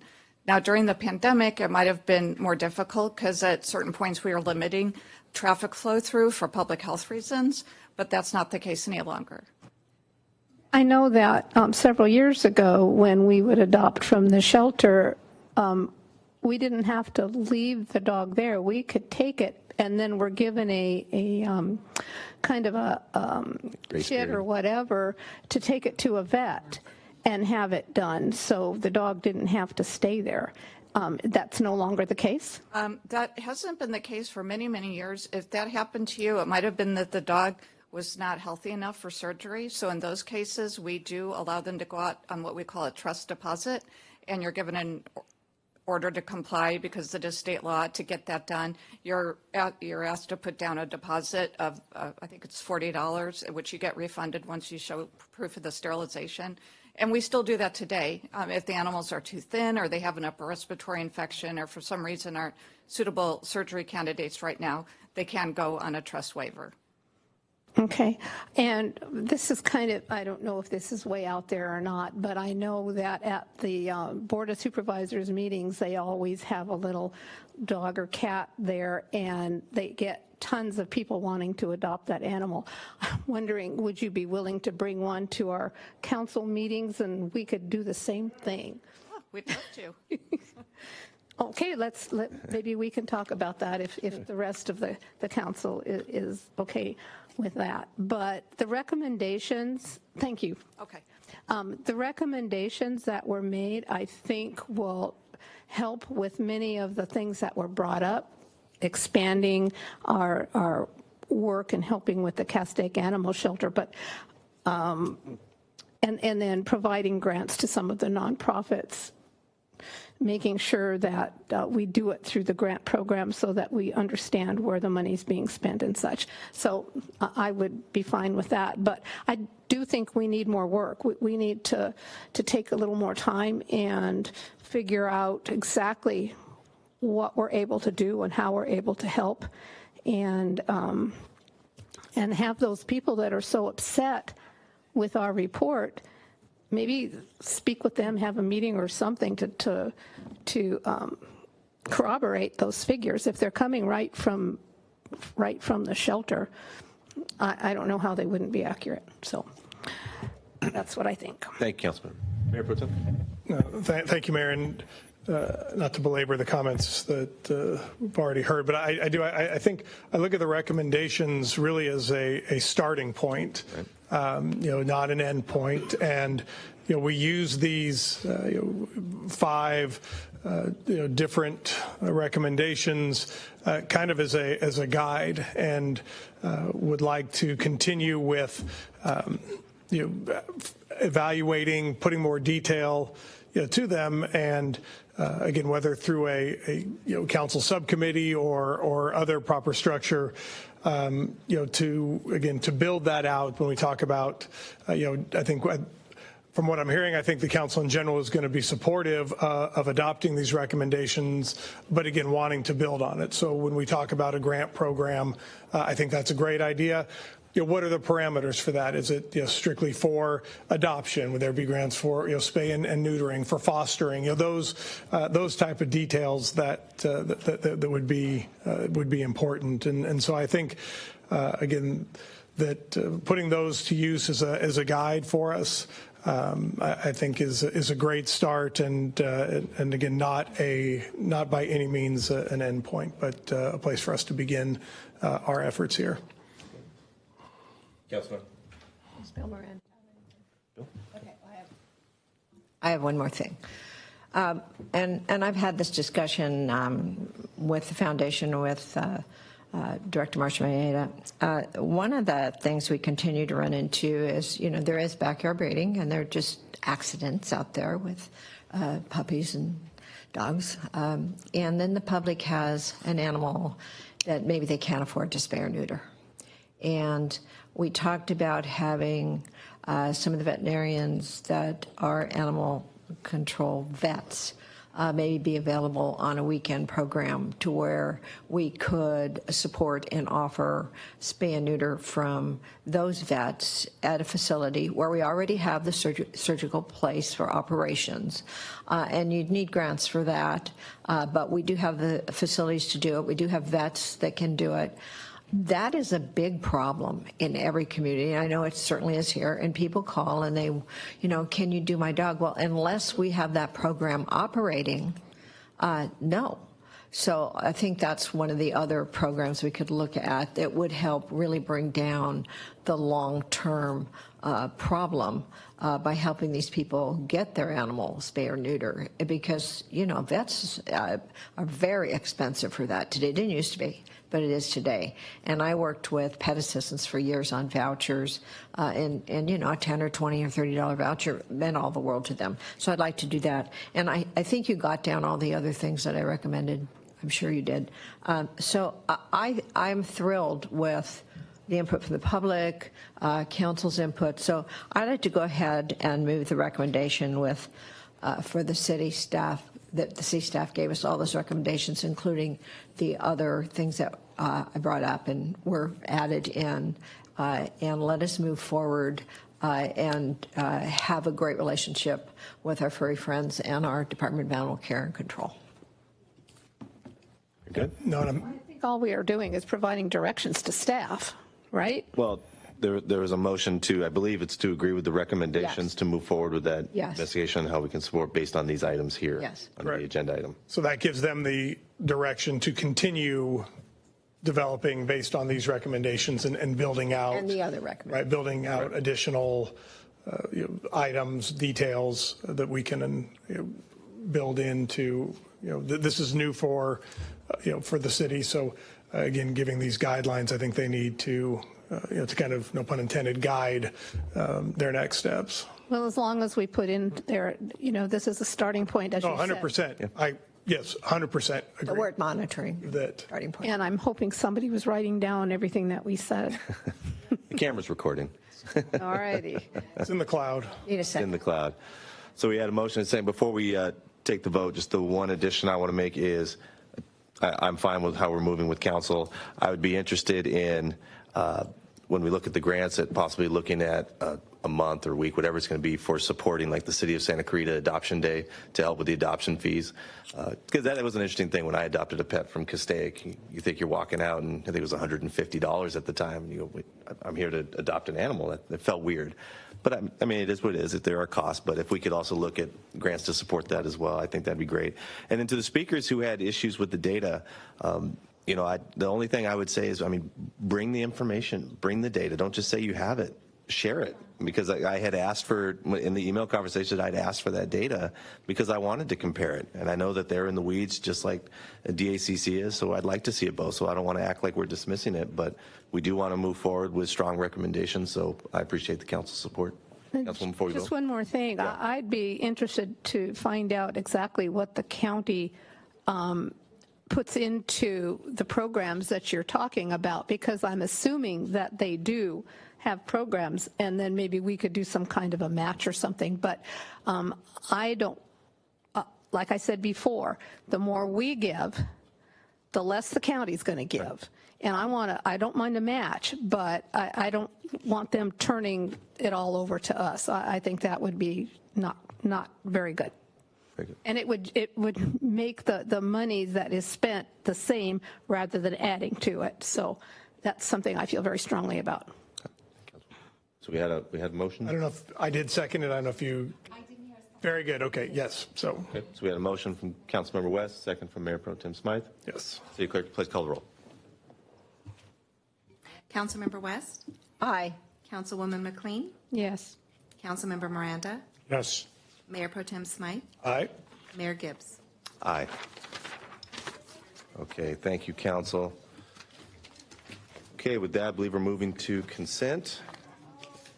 And I know we had a number of speakers. Very good. Okay. Okay, very good. Thank you. Could you do me a favor? I'm Yes, sorry ma'am. No, to interrupt, please, but could we give a really brief summary recap of what we did? Because people in the audience are saying, what did we do? And I think we spent a lot of time saying what we were going to do, but in order to satisfy just maybe their curiosity, just a very short few sentences, is what did we do? So you want to repeat back the recommendations? Yeah, and we had the additional as well. There's additional, Yes. and they'll go back through the dialogue and make sure they didn't miss any of our comments on additions. So he can only give the ones that they've written out. Everything else is going to be pulled off from Okay. the meeting. Do you want me to, yes or no? Just a couple sentences. Yes, the action taken by the council tonight was basically to adopt the recommendations that were contained in the report, but with more specificity and some expanded services in addition to those. Some of those include, obviously, the expansion of services, looking at an offsite location for adoptions, such as the program that existed at the mall, making grants available for a variety of things, whether that's spay, neuter, microchipping, adoption, any of those services that the county is providing to, again, enhance the outcomes for animals. Working with DACC in the evaluation of the shelter itself to see whether there's opportunities for quality of life, if you will, facility expansions. Asking the county to step up as we are adding more money and asking them to do the same thing, making sure that we're subsidizing as opposed to supplanting their programs. Looking at the pet of the week, so Marcia can show a dog on TV, and then looking at the subsidy for the adoption day fees and things of that nature. And I think that's generally what was contained in the report, but we obviously will go back and make sure that it is comprehensive. Very good. Great. Thank you, sir. Okay, with that, we are moving on to consent. Start with our first speaker tonight will be Diane Zimmerman.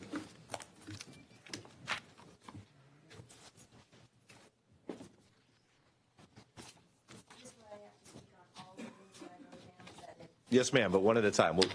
I'll break you up so we make sure we get them all. I believe your first one was item number 9. Basically, it's speaking to all of them. And if you feel Sure. It's basically all contained in one. Sort of like. Oh, no. So you can take up to 3 minutes on each one of the items that you wanted to speak on consent if you choose. But your first one's item 9. I'm sorry, I'm having a hard time over that last one. I feel for all those people that you didn't put it at least on hold. Anyway, item 11, carpet clean, advanced green solutions. The main headquarters is in Singapore at 71 Woodlands Avenue 19. It's worth $42 million. This is we're talking cleaning carpet and other services that we're doing here in Santa Clarita. The offices throughout California stem from San Francisco, 564 Market Street. The offices we are dealing with, I believe, must be at 16742 Stagg Street in Van Nuys. The investors include BlackRock and CBRE Global Properties. I know that I harp about the New World Order and all that stuff a lot, but this, to me, we had bids from another organization that was just a little over $1,000, probably $1,500 less than Advanced Green Solutions, called Empire Facilities. I also looked them up, and it turns out they're also with a CAMSC, WSIB liability certificates they have, but they also are a global organization. Global. Do we really need that in Santa Clarita Valley? Shouldn't we be supporting our small businesses? The local businesses in Santa Clarita Valley, did we even get bids from any local businesses that are actually local? I mean, they don't stem from Singapore, and they're not approved by BlackRock. If any of you have ever investigated BlackRock, you know what I'm talking about. We're talking communism, Marxist. We're talking all that. Don't we have anybody here in Santa Clarita Valley that could possibly take on, for possibly maybe a few $1,000s more, or whatever the difference is, this carpet cleaning, and along with 12 and 13? I'm not going to bore you with everything. It's the same thing with all of them. I do not understand why we aren't getting bids from small businesses that aren't franchised from these big businesses that are really sucking the United States dry. Let's see. My only solution to all of this is, first of all, we need to watch who we elect. We need to be very careful when we're voting. And whether you're voting Democrat, Republican, or off the wall, whatever, you need to check out the person. The party, yeah, that's one thing. The person needs to be checked out carefully. And in order to solve all these problems, I believe we need kind of a fresh start with the people that represent us. First of all, I just love to see you do what you say you're going to do and support the small businesses that are owned by families and not big conglomerates who franchise out to them. We need to get more into Santa Clarita Valley, and actually more into the United States, where these organizations are not New World. And we'll give a plug to Patrick Gibson, who is here for the Assembly, Jonathan Hatami, District Attorney, and Eric Early for Senator. Those would be 3 good choices to help start this thing off to a new start. We need a fresh start. Thank you very much for listening. Okay, thanks, Dan. Okay, our next speaker is Elaine and Mika. And Elaine, I have you on 7 and 8 tonight.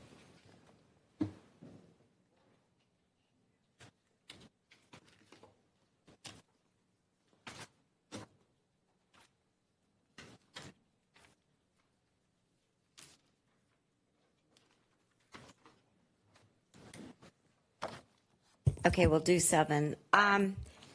Again, it's brought to my attention, contract for bus services for use by recreation and community service programs. Again, we're going with whatever the thing of the month is. Transportation here is very strange in that I realize Santa Clarita closes down very early, but the transportation just doesn't seem to be conducive if you want to go outside and come back, because there is no transportation and you're pretty much stuck. I again see that it's for the community centers, it's for this, it's for that. Yet people have come here pouring out their hearts for the animal shelter, which you know nothing's going to happen. It's all going to be the same. And that you just gave the county a free pass, which is shocking.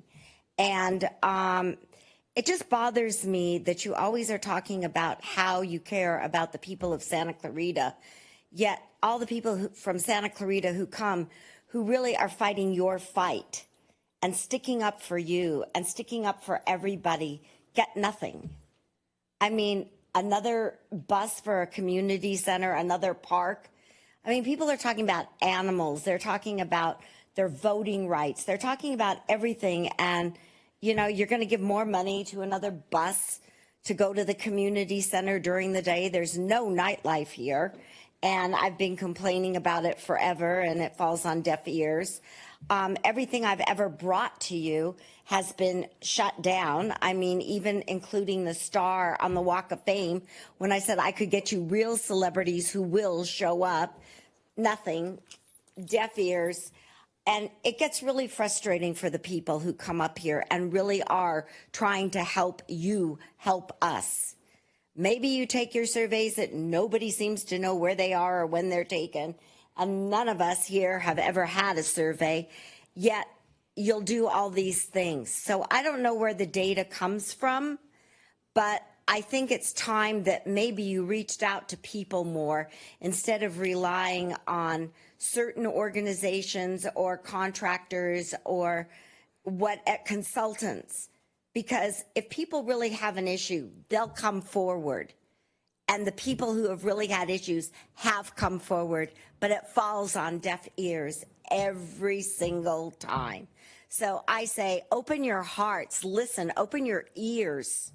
You were elected by people who entrusted you and who have been fighting for you. Fight back. Really fight back. God love you, David Horowitz. Anyway, on to 8. He was a good guy. Number 8. Number 8, the pedestrian safety. Again, it's something that, okay, one person I remember came and complained about the safety. But again, it's safety for children, safety.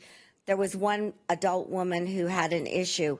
But again, it's always for the kids, the family, the community, that at large. It's never for the people who are coming here and pouring their hearts out and asking for things. You don't do anything for them. I haven't seen anything, any support whatsoever. I mean, I just can't even believe what I heard with the shelter. You know, it's a free pass to the county. It's a free pass. We've begged you, let us go to court with you. Deaf ears. We don't even know what's happening. You know, you let people run you and then you say you're fighting for us. How are you fighting? We're left in the dark all the time. Oh yeah, someone comes and says, oh, I need more of this or more of that. When are our voices going to be heard? When are our voices going to be answered instead of being mistreated all the time, laughed at and scoffed? Bill Miranda's not even paying attention. No one is. I mean, we might as well just talk to the wall for 3 minutes. Hi, how are you? Because that's what we get back. You can have all your programs, more buses, more parks for kids, more things like that. But what about the people who come here with a voice that's never answered? Thank you. Next up, Tony Maldonado. Tony, I got you on 6, 7, and 11 tonight.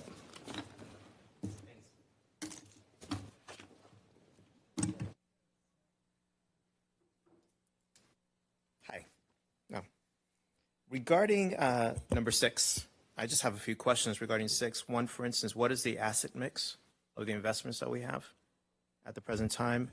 When does the current contract expires? And when the contract expires, will there be a tendering process, or will we just continue the relationship? Because I know we do that with a few businesses here, but I'm just curious about that. And then, of course, on this one, I'm being a little bit sarcastic. I just want to know, out of that $350 million invested, what is the average return on investment? And from that investment, for instance, on those unrealized gains for the past 12 months, can we reserve some of those toward the legal cost of fighting CVRA challenges? Because unfortunately, as we all know, this current challenge will not be the last one that we ever hear from. Once we've settled this one, there will be other groups that will pop out of the woodwork, and they would want, their own claim. So therefore, I want to find out if we're going to be saving some of that money so we can actually fight some of those legal challenges. That's pretty much it as far as number 6. Number 7, I do support. I just have a couple of questions. Again, on this one, normally the CPI is normally capped at a certain percentage rate, and I wanted to find out if that has been provided to us or if that's within the documents, because I didn't see that anywhere in the supplemental documentation. And let's see, since this is separate to the Santa Clarita Summer Bus to the Beach program, I wanted to pivot to that and quickly just ask a couple of questions regarding that. What is the annual cost of the Bus to the Beach program for us? And regarding the Bus to the Beach, is there an opportunity to amend the bus schedule? The reason why I'm saying that is because usually the buses leave way too early on a Saturday and Sunday for anyone to actually jump on that. And then it leaves way too early from Santa Monica. To be quite honest, the buses leave Santa Clarita normally empty, to be quite honest. And then they come back usually full, 3/4 of the way to full. So there seems to be an oddity regarding that scheduling is concerned. So I would support if we could amend the schedule for those buses to ideally leave at 10 o'clock in the morning and then return from Santa Monica, leaving Santa Monica maybe around 6 p.m. That would increase ridership, and it will also have greater participation. I believe it's a successful program, and I'm grateful for the city to actually have that. I myself jump on that a couple of times when I don't feel like just using my car. I just leave it at the parking lot and automatically jump on that bus, and it's very convenient. But to leave at 8:30 in the morning, to be quite honest, that's pretty wild, especially Saturdays and Sundays when people want to sleep in a little bit. Now, moving on to number 11, I wanted to ask a question. Well, there's a few questions in this. I know that we all agree that we all support our local businesses, which are still hurting from the pandemic. So I do have a question as to why we didn't allocate the contract to a more local business, since the difference is only $1,623. Empire Facilities, I have no idea who they are, to be quite honest, but they are locally based in Agua Dulce, and they do employ local residents, and that would help our local residents. So besides the $1,623 in price difference, why didn't we decide to award it to Empire and insisted to award it to a San Fernando Valley-based company?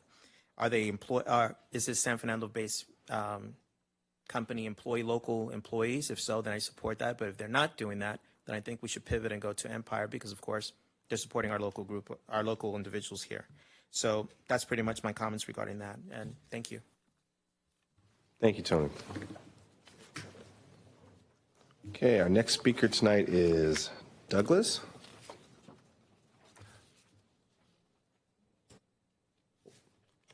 No longer here.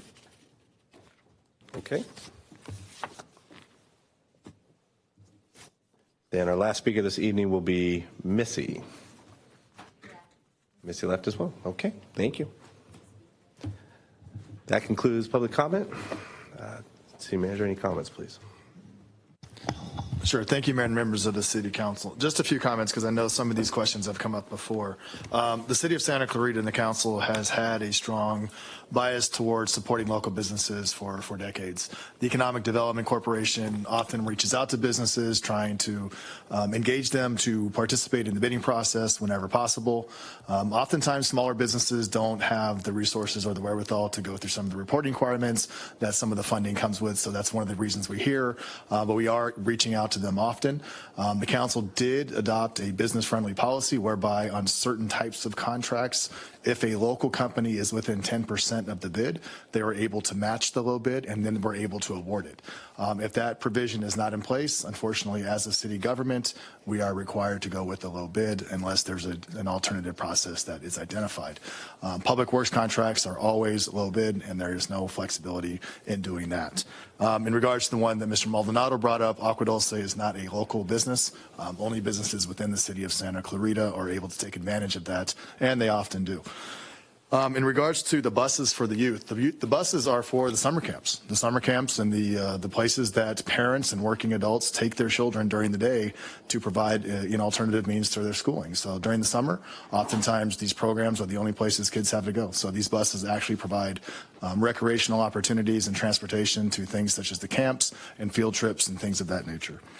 In regards to pedestrian safety, the council does list it. If you look at the number of safe routes to schools and pedestrian improvements that are done throughout a given year, they all are in response to real significant issues or traffic concerns brought up by the residents. And while we aren't able to address each of those on an annual basis, we do try to systematically deal with them on an annual basis. In regards to the investment questions, there's a little bit too much detail there, so I'm happy to have our finance director reach out to Tony on that.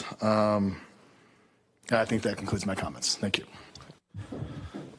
Thanks, Manager. One question: do we know if, like, the chamber or the EDC or VIA has ever been asked to work with some of the small businesses in regards to those reporting items to kind of help them have the possibility of bidding on some of these contracts? Sure. We partner with the as well as the Chamber of Commerce to host small business seminars or expos to try to engage those small businesses to, one, make sure they're aware of them.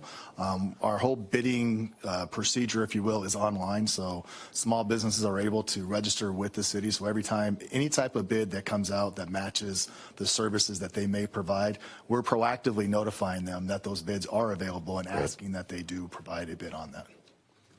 Very good. Thank you. Okay, with that, there's no comments. I'll take a motion on consent. Motion. Second. Okay, we have a motion and a second to approve consent. City Clerk, please call the roll. Councilwoman McLean? Yes. Councilmember West? Aye. Mayor Pro Tem Smythe? Aye. Councilmember Miranda? Yes. Mayor Gibbs? Aye. Thank you. And then, City Clerk, do we have any more speakers? Oh, very good. Thank you. Okay, our last speaker for the evening is Steve Petzold.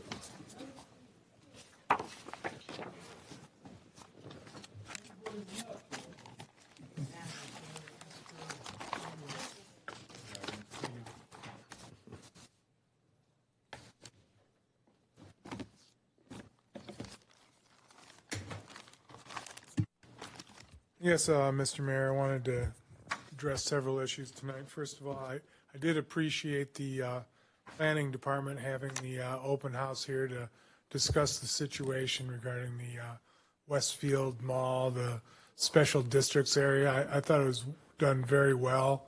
I certainly learned a lot of things, and you know, there's a lot of things that we can do with that area depending on what the future holds. So I thought it was good to be proactive and get people going on that. I did talk to somebody at the mall today who owns a business there and said that they would like to see a sheriff's substation at the mall. And he was talking about, well, you know, we have a sheriff's station that's empty, but he thinks that it should be. I said they ought to put a sheriff in the sheriff's station, and he said, well, we really need one here at the mall. But anyway, I did want to not let the opportunity to talk about College of the Canyons go by, especially regarding, you know, the Measure H grant. And now it's only $15,000, but one of the conditions was that it be a 501(c) that applied for the grant.